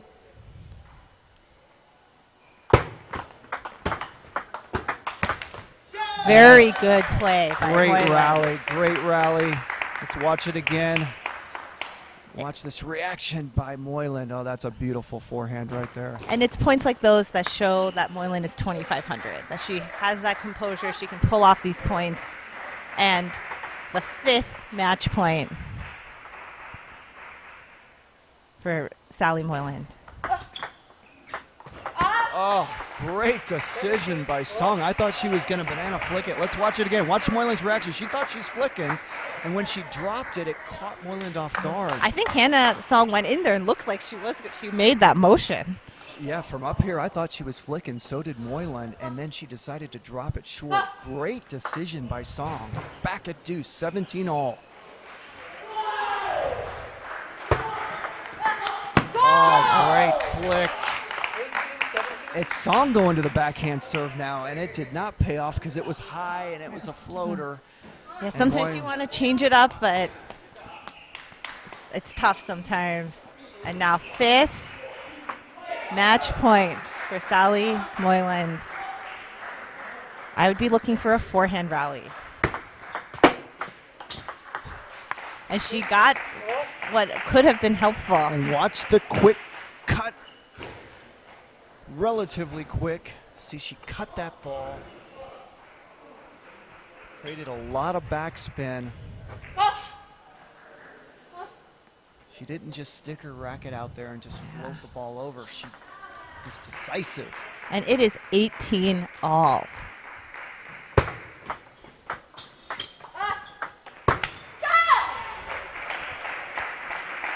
That was interesting, Barbara. Was there did Moiland make a noise during that point? I heard a. She was that did, her? Yeah. yes. So during the point, that's kind of unusual. You're not Yes. supposed to do that. I think it was I think it not was on just purpose. noise or something. Yeah. She was like, oh. Yeah, exactly. You don't see that very often. And now Song with the game point. And it is 19 all, Jimmy. And let's watch it again. Here it comes. Right into the body of Song, and she did some acrobatic moves there trying to get that forehand in, and her coach is smiling over there. This game has become very entertaining for everyone watching. It's 2 games in 1 and so critical. Smart play by Song. That flip into the forehand. Let's watch it again. Here it is. Boom. Perfectly done.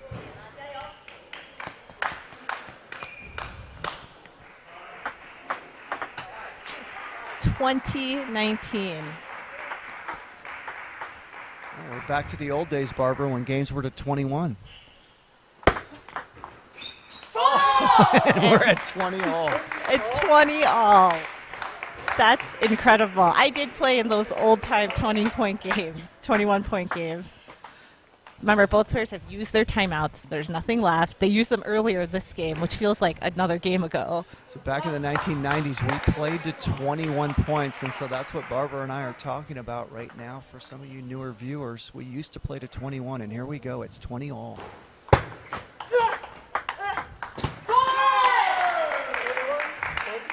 Sally. There's a nicely played point by Moiland. Look at that nice finesse play there by Moiland, getting the ball out to the Song forehand, forcing Sung to beat her from that side of the table.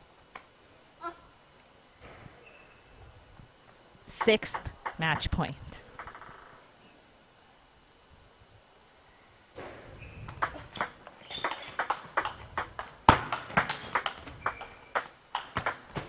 And that finally is it for Sally. Match, you get 4 games to one. So Sally Moiland wins the game 22-20 and wins the match 4 games to 1. And we are going to fill you in on what all of this means as this evening session progresses, because we don't even know exactly what it means right now till we find out what happens with the other match in the group. But as of right now, we're pretty confident that Hannah Song will move forward into the top 8, but who will join her and in what position will she move forward? We're not sure yet. Depends on this last match. that is exactly right. And now we look at some of the replays of that last game.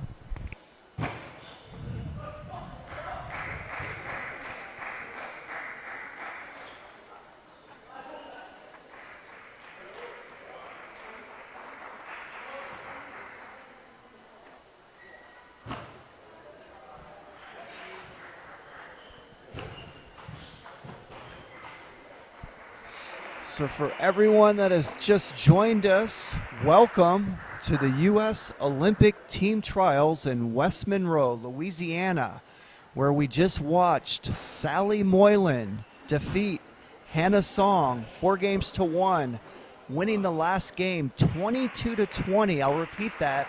22-20. No, we are not playing to 21 points here at the Olympic Trials. We are playing to 11 points, but that game just went deuce and into the 20s. And very soon, our next match will be coming up. It will be a men's singles match. And we are going to have more action for you coming up. So stay with us. My name is Jimmy Butler. I am joined with Barbara Way, and we will be right back with all of you in just a few minutes.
Receive?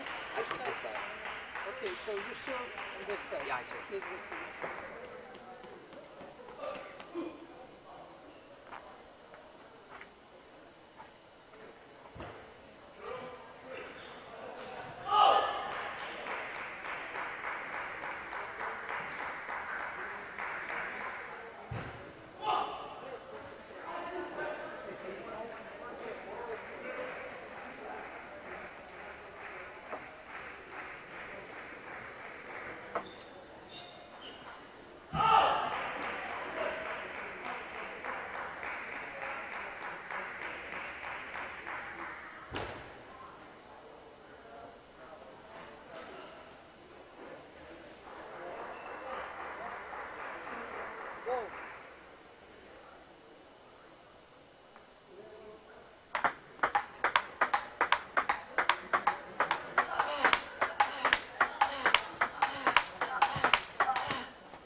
Welcome to Session 3, Day 2 of the U.S. Olympic Team Trials Table Tennis in West Monroe, Louisiana. We're in the West Monroe Sports and Events Center. I'm Barbara Way. I'm joined by Jimmy Butler, two-time Olympian, four-time national champion, and we have a men's singles match.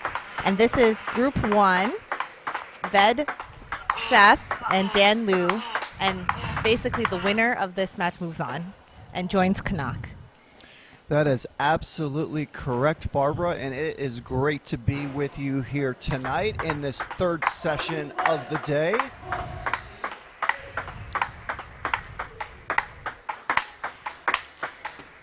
And these are two Bay Area players from rival clubs in the Bay Area. Representing 888, Dan Liu. I'm representing ICC, Ved Seth.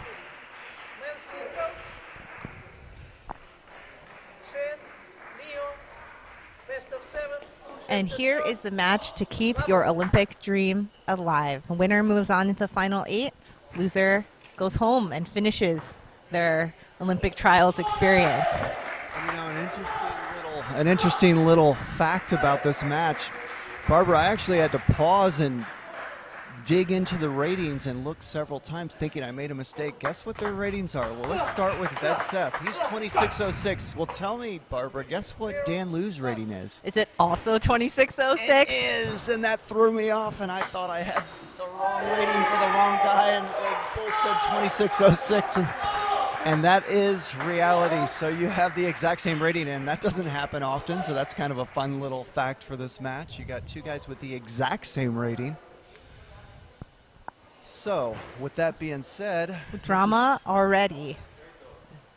And you're probably looking at a 50-50 match because you've got two guys that are playing at a very similar level. Now, with that being said, I would give the advantage to Ved Seth simply because I've watched him play, and he has looked really good this tournament. He gave Kanak Jha all he could handle the previous round. The match ended up being 4-1, I believe, but it was all but 2-all. Seth just couldn't finish off that third game after having a pretty big lead. And that energy from Seth is what you need to make that run to the Olympic team and to continue that dream.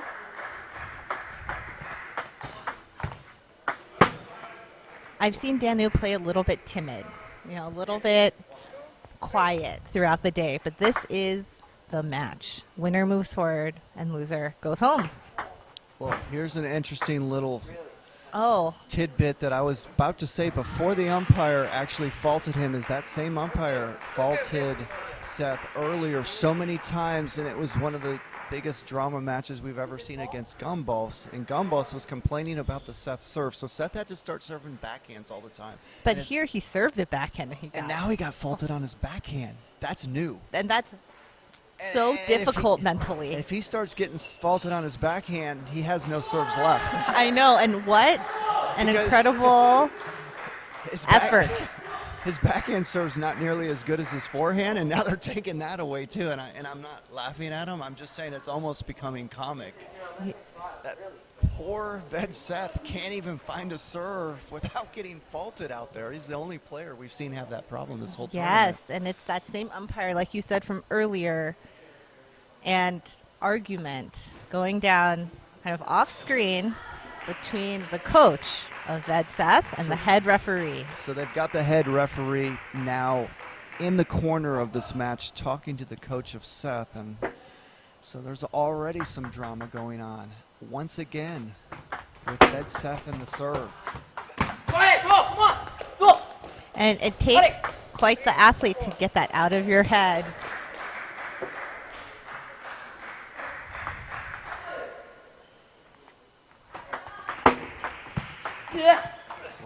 Talk about serves, Barbara. I just watched Dan Liu and watch him serve under his arm. If we get another look at that, he served. Watch this. Okay, I thought we were going to get a replay.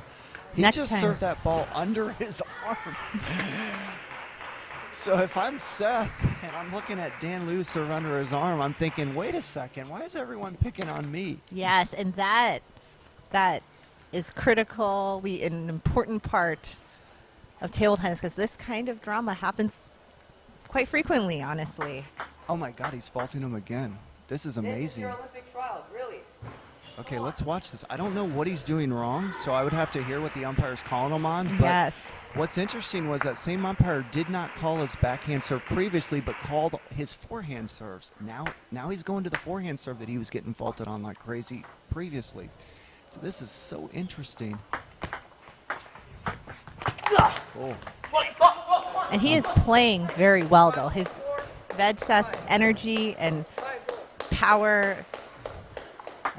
well, I can promise you that he's jacked up mentally now, Seth is, because I'm not taking sides. I'm not saying the umpire is right. I'm not saying Seth is right. But if someone's doing that to me, I'm going to get pretty pumped up. See, he's pumped up. Wow, totally pumped up. He's playing with more force, and he's mentally, his vocal cords have gotten louder. And hey, I'd be doing the same thing out there because, look, he's been playing tournaments year-round, and this has never happened to him. And again, I'm not saying the umpire's wrong. I'm just saying no one else was faulting his serve. Yes. Now he's at the Olympic trials. He's getting faulted all the time. He's like, wait a minute. What has changed? I play tournaments all the time with umpires, and I don't get faulted. And so every umpire is different. They see different things. They might hold you to the rules a little stricter than other umpires. There's all those factors, and he's got to deal with it. But I can't blame him for being frustrated. Absolutely not. And how frustrating in this match where winner moves forward, loser goes home. Okay, now the head referee is having a chat. You can see it in the left corner of the screen. So the drama continues Yes. with the serve of Ved Seth. And so that head referee has ultimately the power, and I don't know what he's telling the referee At on the the court, but that's what's going on. They're having a discussion, and we'll see how this match progresses here. So he's probably giving his opinion of what he sees. Yes. They're probably having a discussion like that. Oh, beautiful forehand step around by Seth. Oh, and the energy from Seth totally amped up. Oh, I mean, all this drama has already turned this first game into like the energy of the last game. When it was 2020.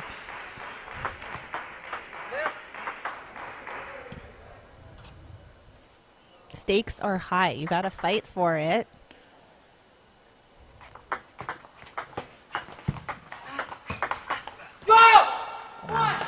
Seth playing amazing.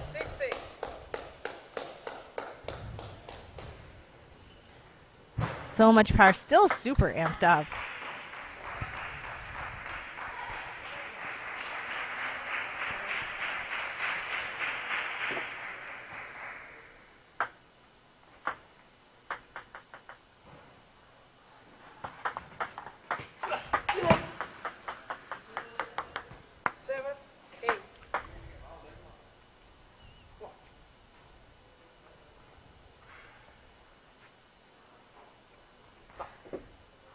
Silence, lots of tension.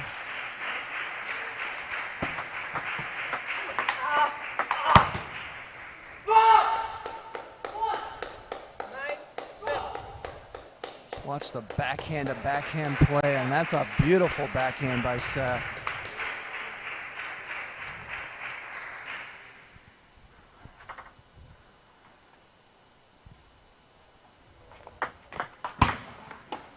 That's a great receive right there.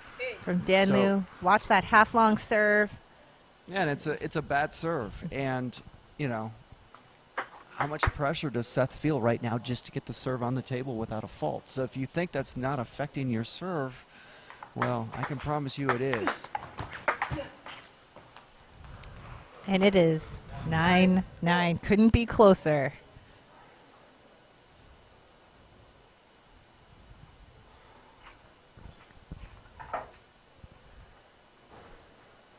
Quick towel break, Dan Liu choosing to take, giving him a little bit of time to plan out this point.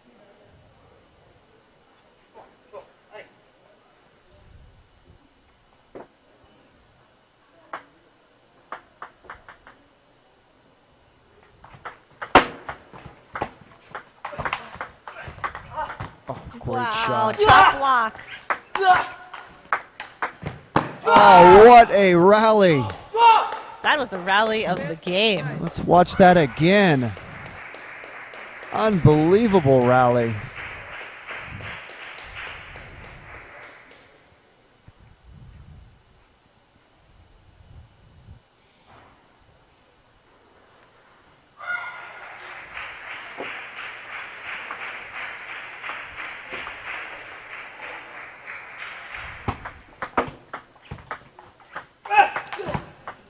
Great job by Liu, deucing this game up. Let's watch it right here. Watch this step around.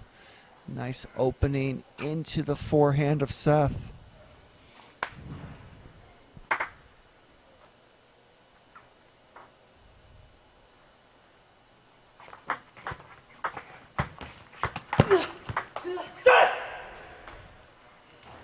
And now with that nice shot, it is Dan Liu with the game point. It's a little bit surprising to me.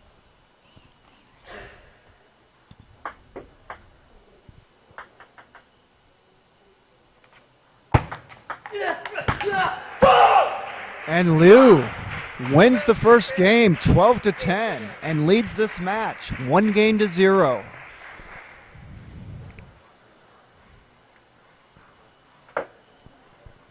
Let's watch some replays from that last game.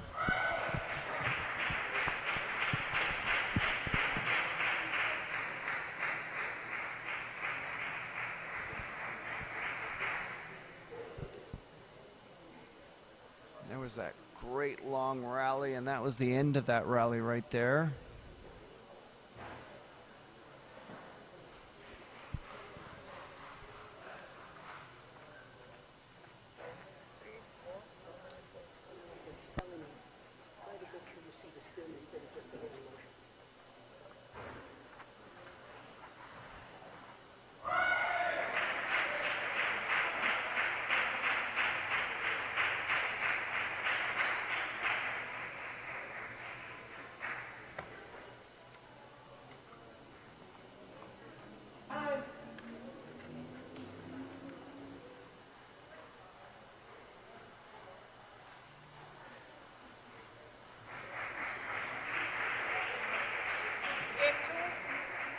Then to serve, level.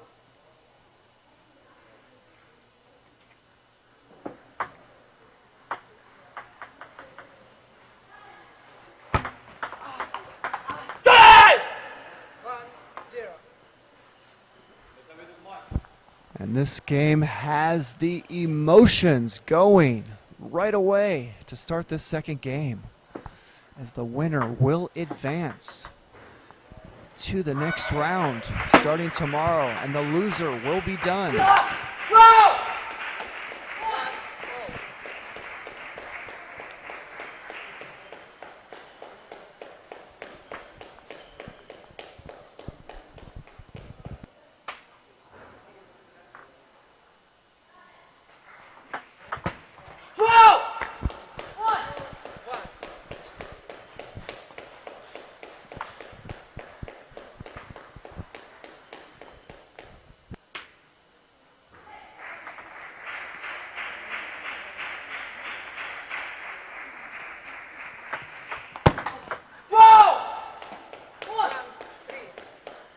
Watch this great shot by Seth right there.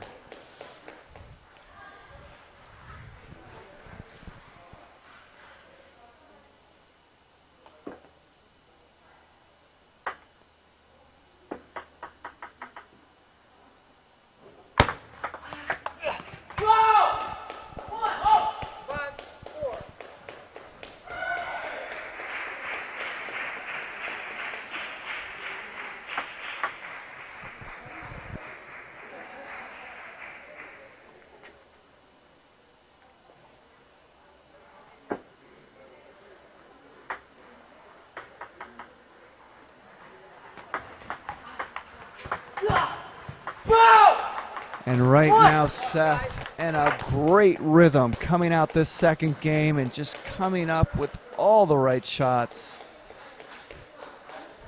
Trailed 1-0 and has run off 5 nice shots in a row.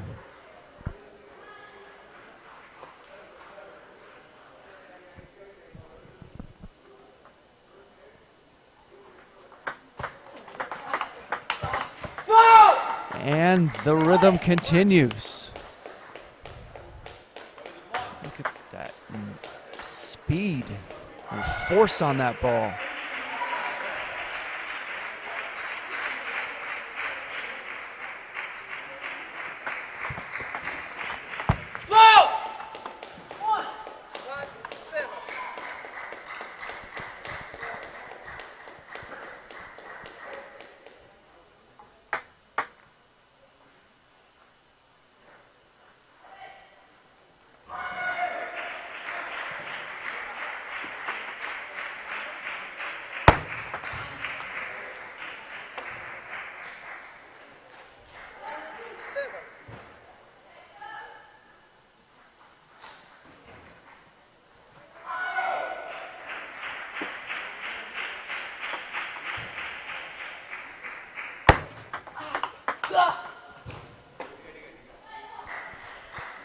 And finally, Seth has cooled off a little bit this game, and Lou able to win a couple points in a row.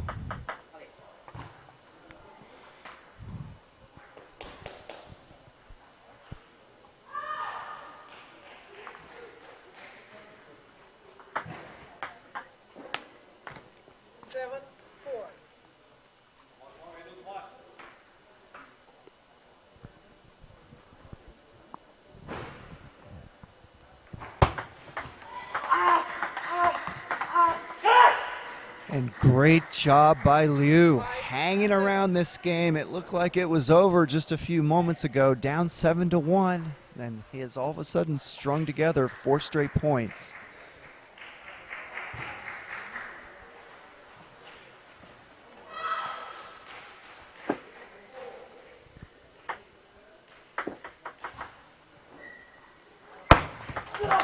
Oh, how good is that?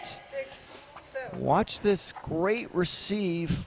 Boom! And Liu says, hey, I'm just going to take that ball down the line with pleasure.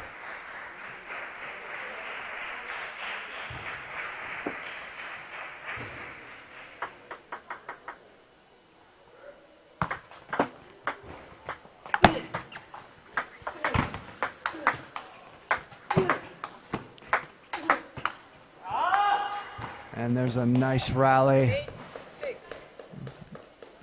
Look at the top spin on those balls. And right now, Seth is thrilled to stop that run by Liu.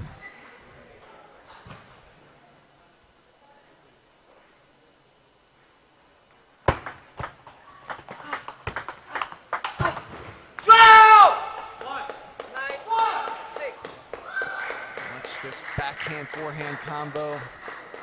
Nicely done.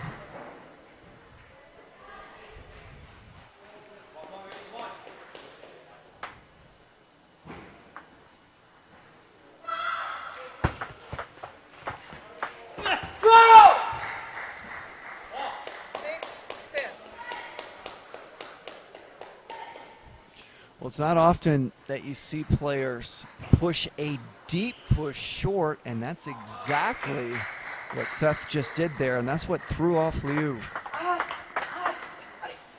And Seth comes out and wins the second game. He led 7-1. Liu came back to 7-6, and then a 4-point run by Seth to win that game, and we are tied up at 1 game apiece.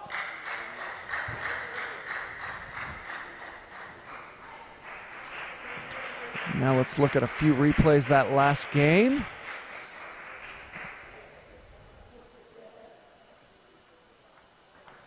And there was that great defensive shot there by Liu. And there's the end of that long rally they had.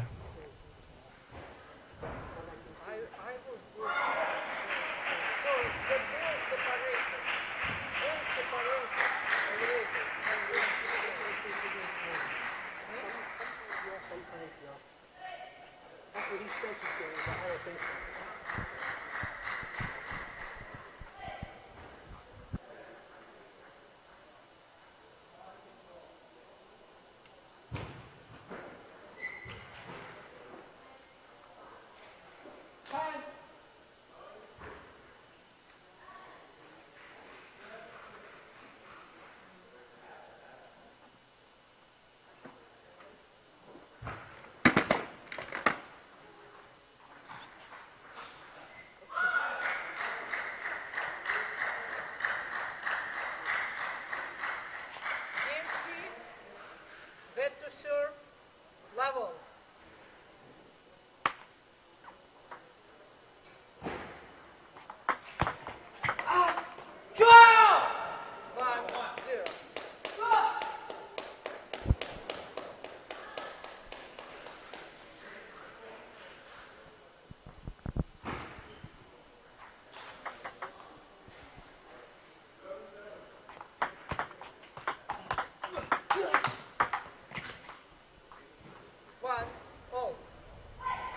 Let's watch this again. Watch this potential stop block, we call it. You see Seth do a number of those this tournament. He's quite good at them. I love that shot. It's a nice change of pace.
Here's a net dribbler, we like to call that, where it hits the top of the net and just barely goes over.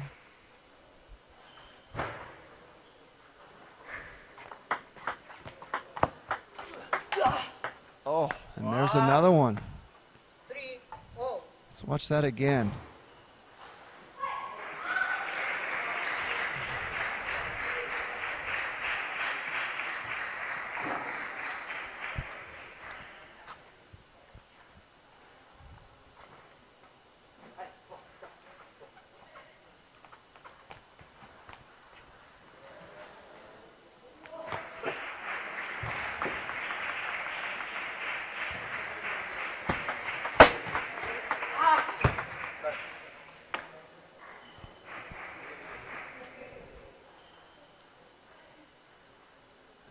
ball caught the edge, so we've seen a net for Seth to win the point, a net for Seth to win another point, and now an edge for Liu to win that point. So 3 points consecutively decided by nets and edges.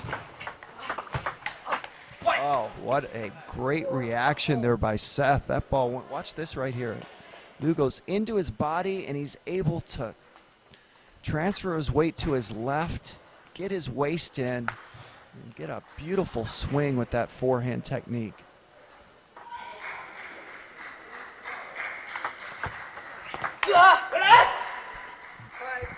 Almost pulled off another one. Watch this again. Watch him lean to the left, try to twist and get that forehand in.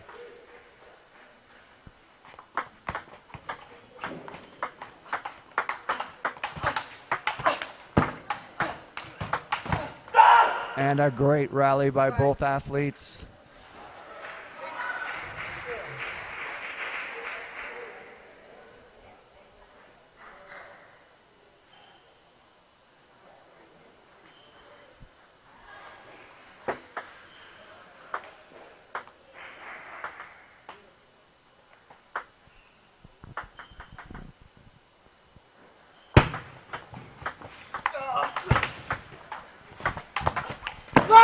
And that's another great rally.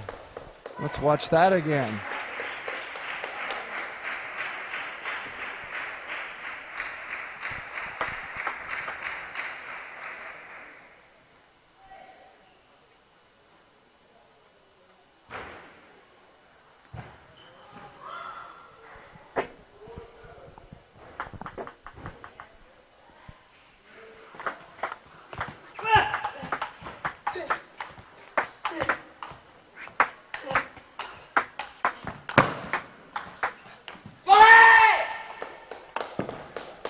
And here we go again with another great rally. So that's 3 good ones in a row. So the play really heating up out there.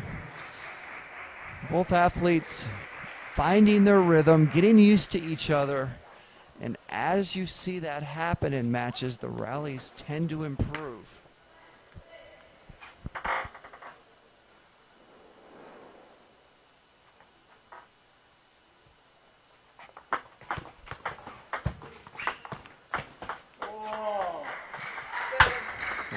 Is the 3rd net dribbler for Seth this game.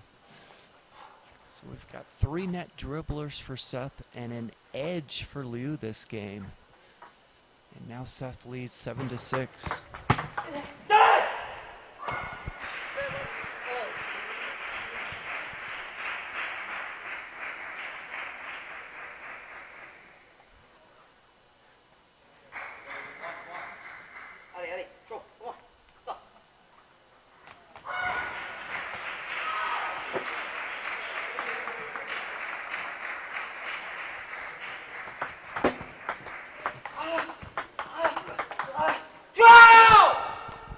And great footwork there by Seth. Watch him lean on this shot right here and get so low. That right leg, that right knee touched the ground. He had to get so low to be able to pull that off. You know, Fan Zhendong, world #1 for quite a while and 2-time world singles champion. He's so good at doing that where you'll see his knee and leg go all the way to the ground.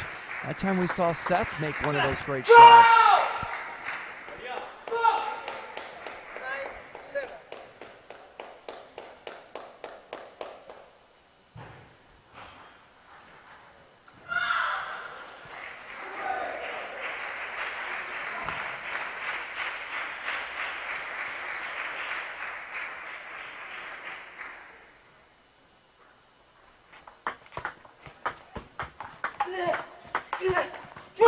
Oh, that's beautifully done by Seth.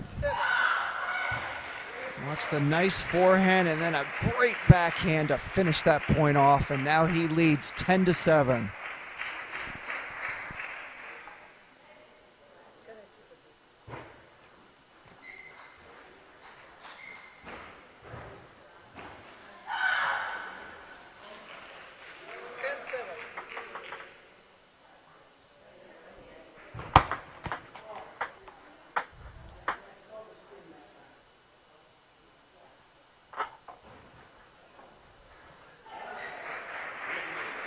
So I think that Seth just got faulted on that serve.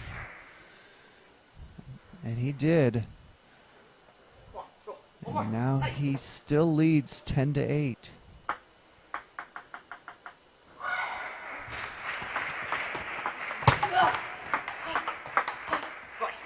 And Seth wins that game 11-8 and will lead this match 2-1.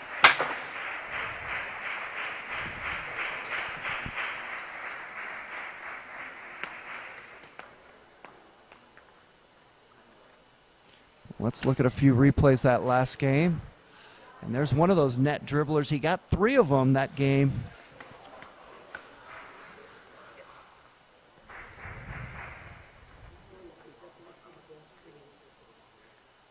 Oh, there was that great forehand where his knee touched the ground.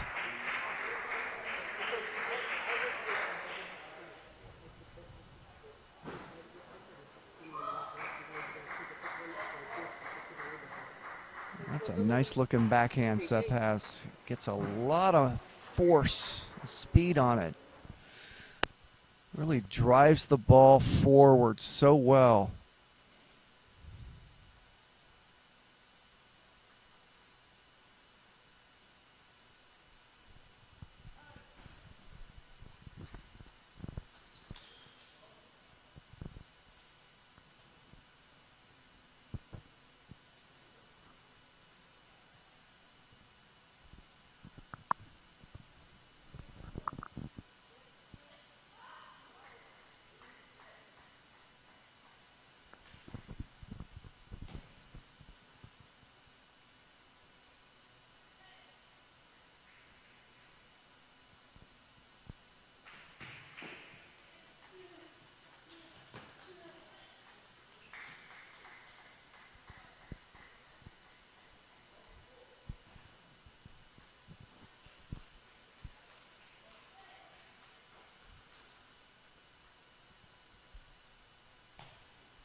Oh, beautiful step around forehand finish by Lou. Let's watch this again. Watch the footwork and the perfect finish. Can't do it much better than that.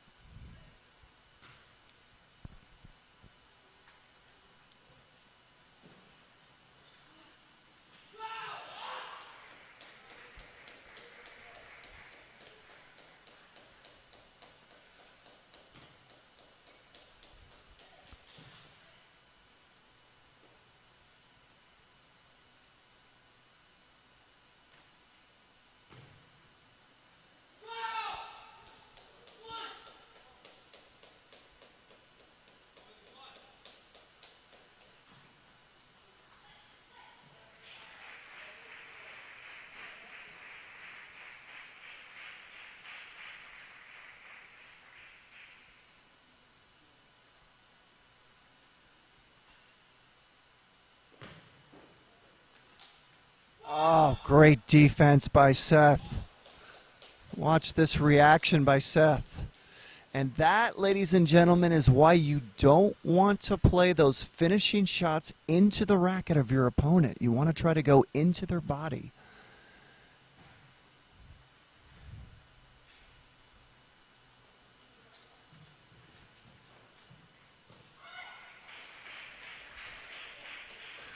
Let's watch the footwork of Seth here. He's all over the table. Even got in a little frog jump there.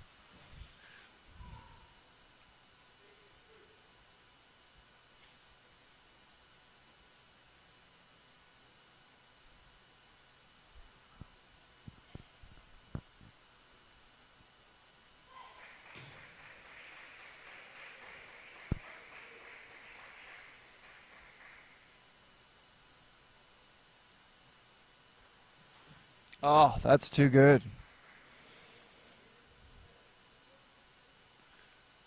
Boom.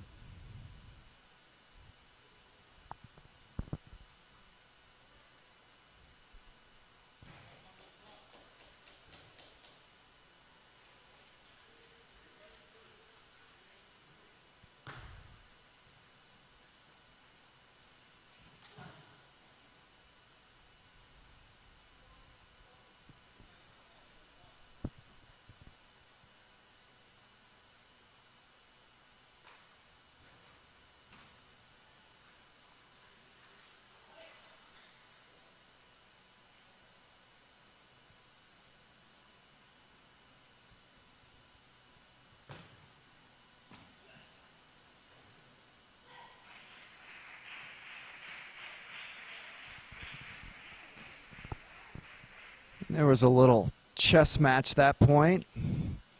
Lots of dinks and dunks and well-placed shots. Trying to misdirection each other.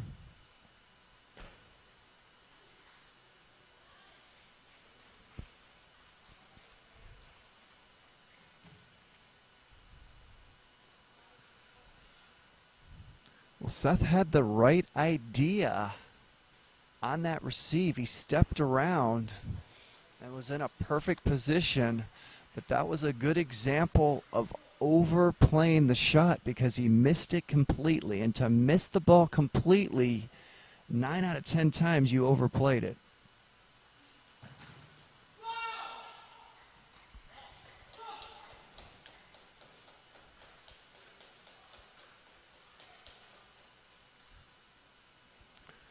Seth gets such great forward acceleration on that backhand. Not only does his wrist go forward, but his whole body goes forward. Oh, how good is that? Let's watch that again. Here's the nice step around by Liu, and then the great reaction. And once again, you've heard me say it time and again if you've been on this telecast today, that when you're trying to finish off your opponent, you want to go into his body if your opponent's close to the table, and that is exactly why right there these athletes are so good at reacting with defense if you play into their rackets.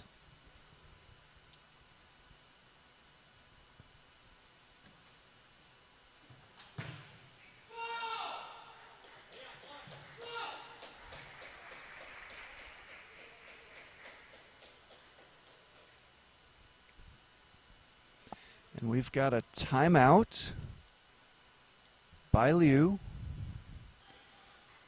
So each player gets 1 timeout per match. That timeout lasts for 1 minute, although the player that takes it is free to not take the full minute. He can come back out anytime he wants, but you get a maximum of 1 minute, and then play must resume.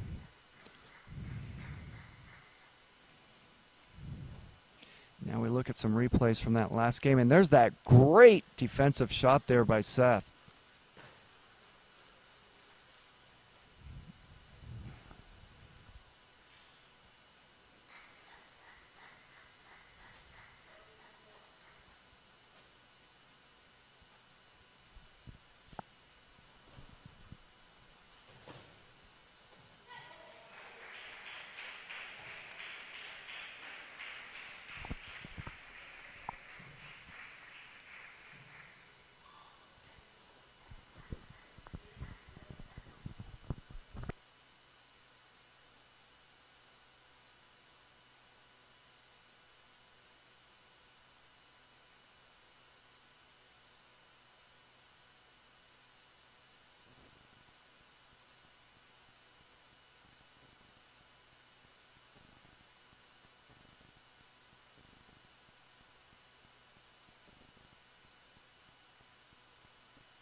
Let's watch the defense of Seth right there. Didn't put a lot on it. And that is nicely done. Nice technique.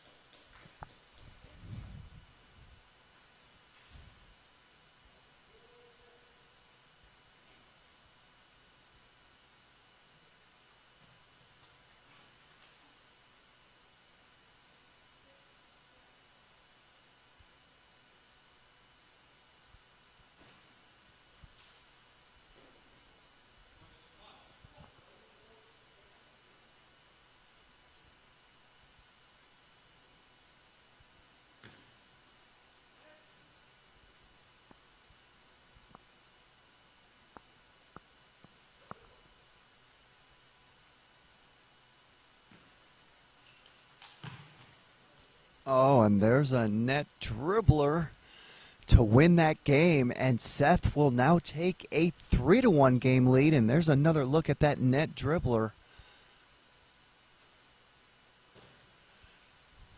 So right now, Seth looking really strong. And let's take another look at some of those last points that game.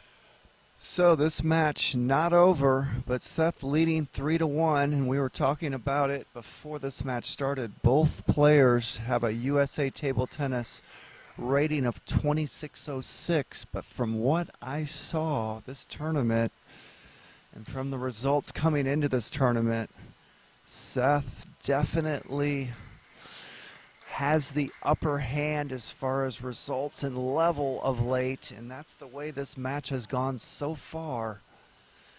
So Seth's rating, if he keeps going in this direction, isn't going to be 2606 for long. It is going to continue to rise.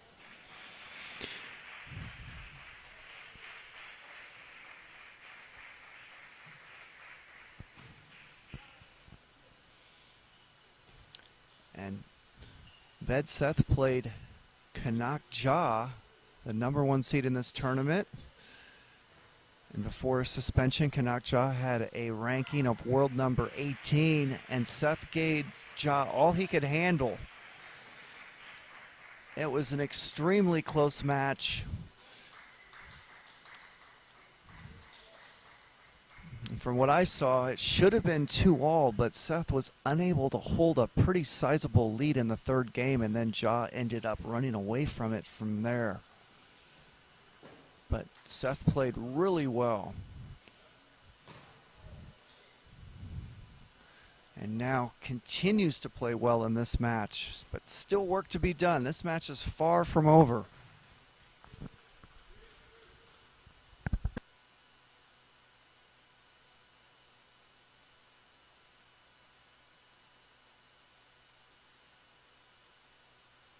There's that beautiful backhand. Watch the technique here, the backhand of Seth. Right there, look how he got his legs low and that body thrust forward with the wrist. Able to get his whole body into that shot. I really love his technique on the backhand side.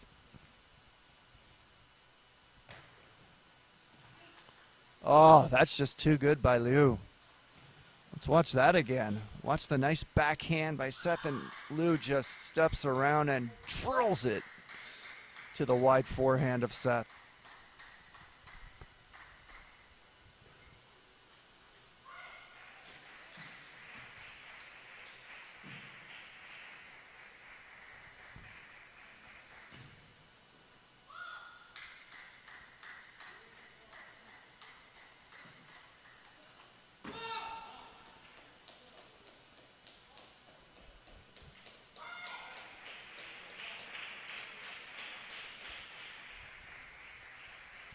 So Seth is able to bend his legs on each and every backhand unless the ball's coming too fast and he doesn't have time. He's able to bend his legs and really get a lot of power from his legs on his backhand.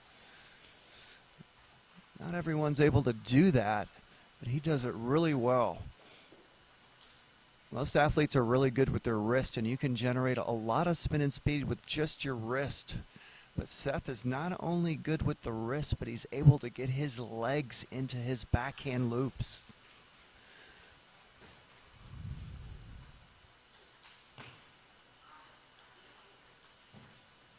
Oh, great shot by Liu and a nice rally. Watch backhand to backhand, and then he turns the corner, gets Seth off balance, and then finishes him off.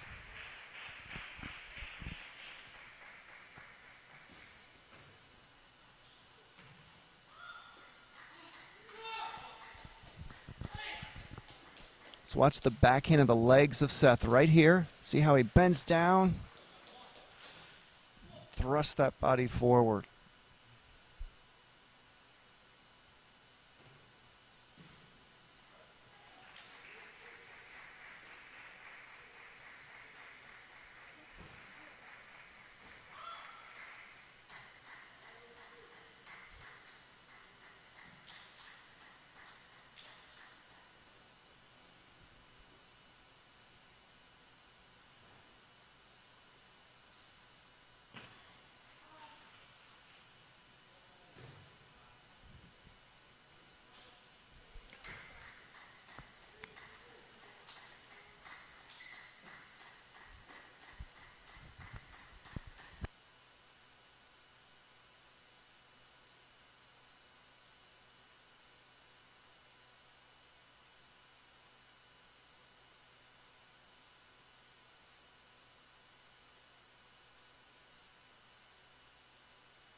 And that ball caught the top of the net, and you can see some frustration from Liu as he's been dealing with a number of net balls this game.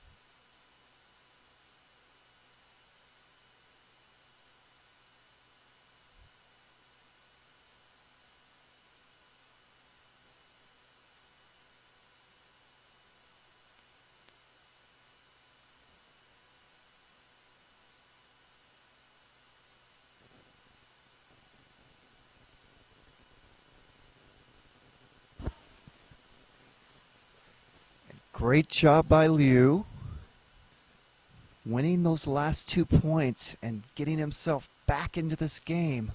The winner of this match advances. For tomorrow's play, the loser of this match is finished. So right now, Liu, playing for his tournament life, has to win this game and extend this match.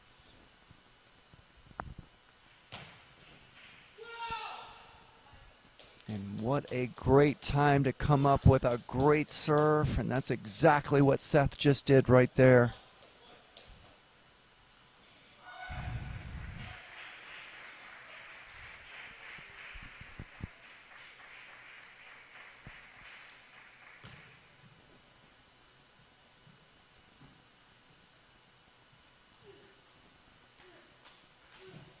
Oh, great job by Liu getting back into that point. Look at, he's in big trouble here and then comes up with that shot. We are at 9-all. Liu has to have this game to stay alive, not only in the match but in the tournament. The winner moves on and the loser goes home.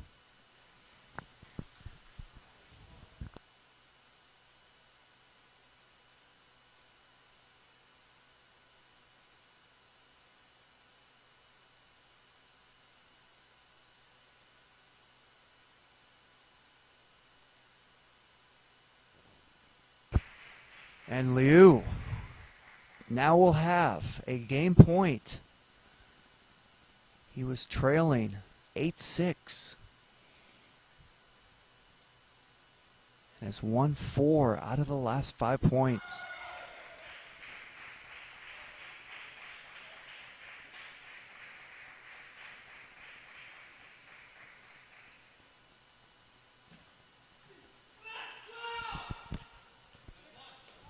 And right there, you saw some nerves from Liu. Watch this right here. He just ganks that ball off the table. It seemed like his grip got a little tight there. He wasn't relaxed. We all tend to tighten up in big moments, and that was an important moment for him. And he missed that shot badly, and that was not a very difficult shot.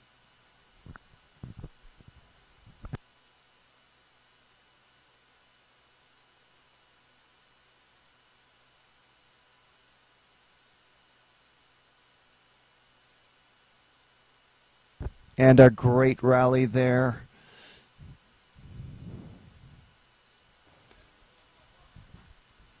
And now Liu has his second game point.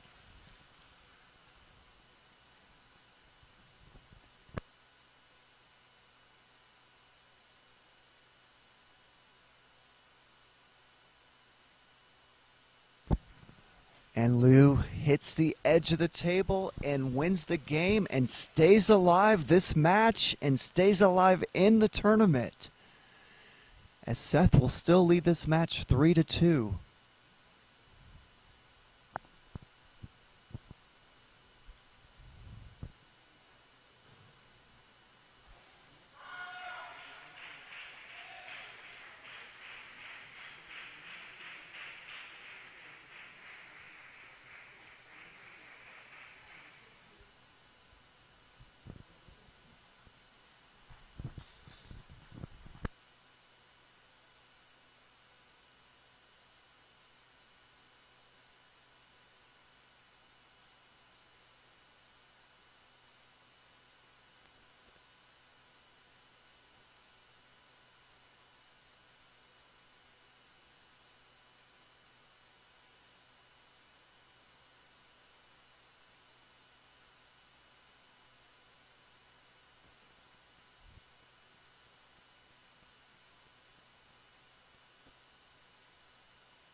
Game 6.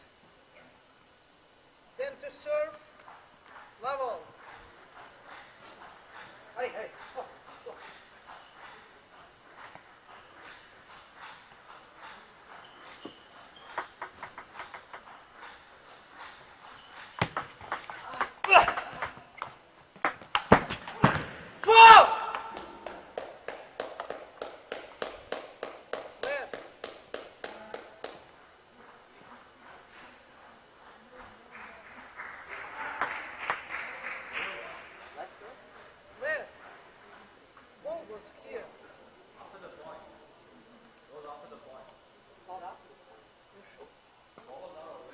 Both of us didn't hear, and we played the point already. Okay. Point. Point. No point. Okay.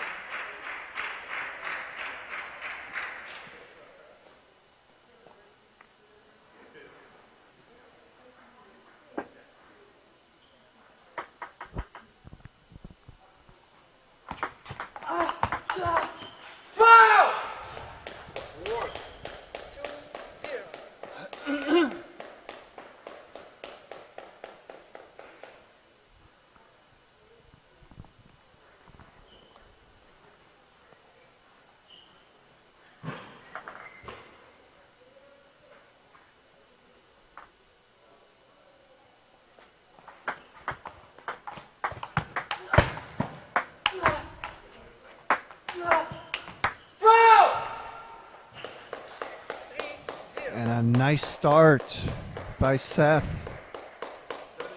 This game coming out and winning the first 3 points.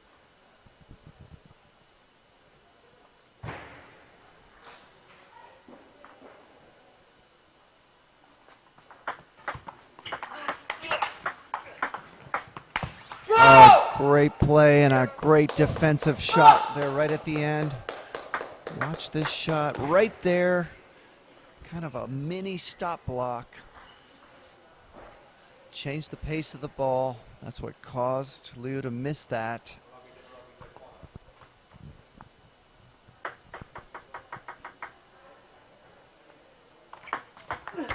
Oh, that was a wonderful receive.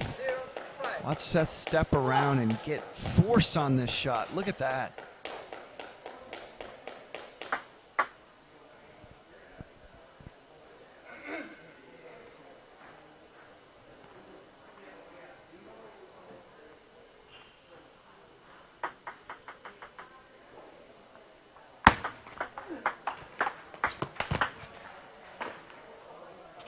Well, that is trademark Dan Liu step around patented power right there. We've seen him do that a number of times.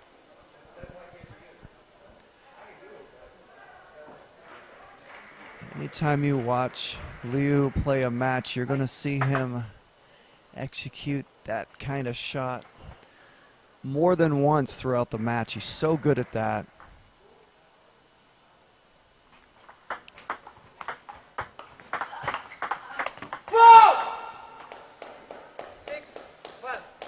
But Seth has the advantage backhand to backhand. Seth gets more speed, more forward momentum with his technique than Liu's able to generate.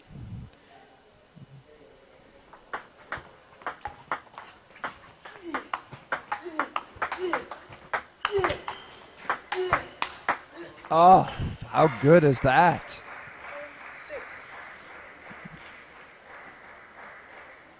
Wow, look at that.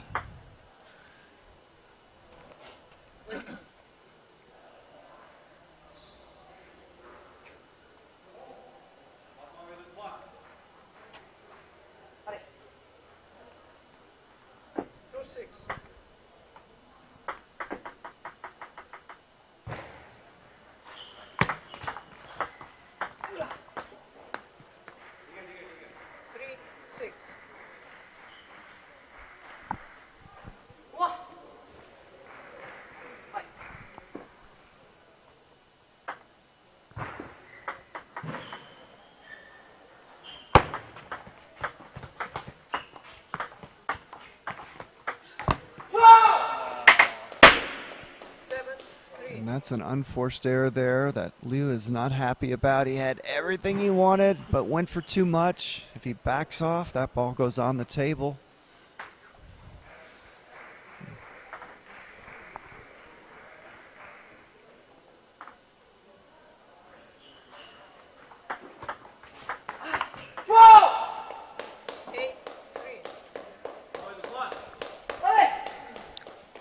Seth starting to run away with this game, and he is 3 points away from advancing to tomorrow's play.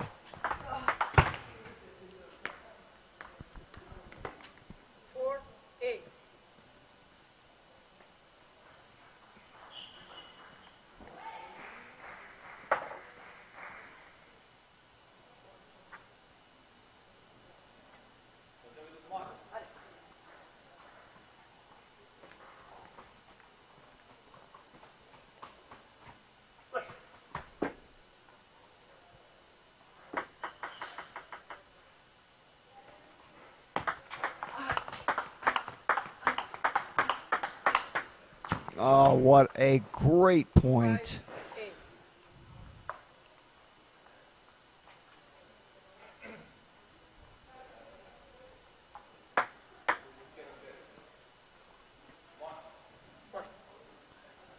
Generally, Seth has had the advantage in those backhand-to-backhand rallies, but that time Liu just drilled it down the line.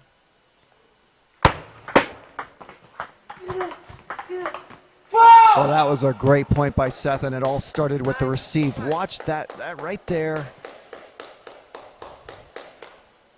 Liu actually caught Seth off guard with that deep serve, but Seth just made a great reaction and chop cut it.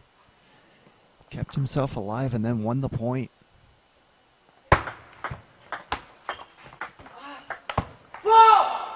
And Seth, 1 point away from advancing to tomorrow's play.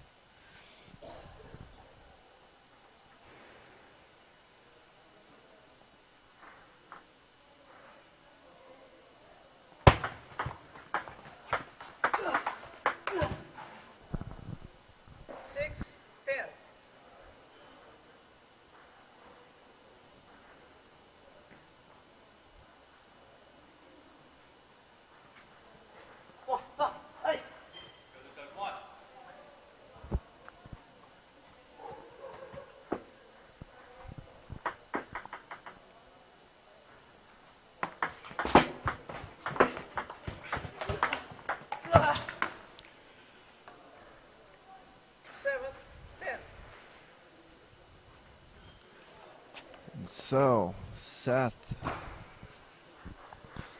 misses the first 2 opportunities to advance, but he will have several more. And this is his 3rd game point right here.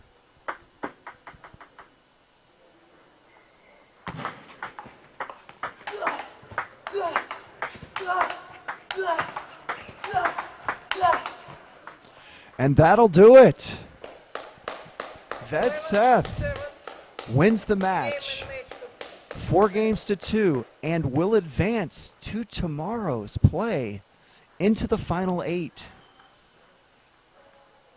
And ladies and gentlemen, that is going to be our last match on this featured table here for the evening. There is another match going on right now next to it, and you can welcome to go to that stream and check it out. It's a women's singles match. We've got Angie Tan playing against Amula Menon. And we are going to show you tomorrow's schedule before we sign off with you. But first, let's look at a couple replays from that last game on your screen right now.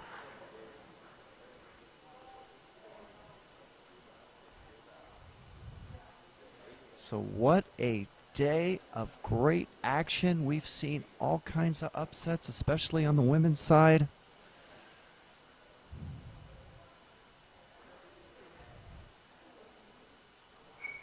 And now we're going to look at the schedule for tomorrow. We will start at 10 a.m. Stage 3, single elimination play.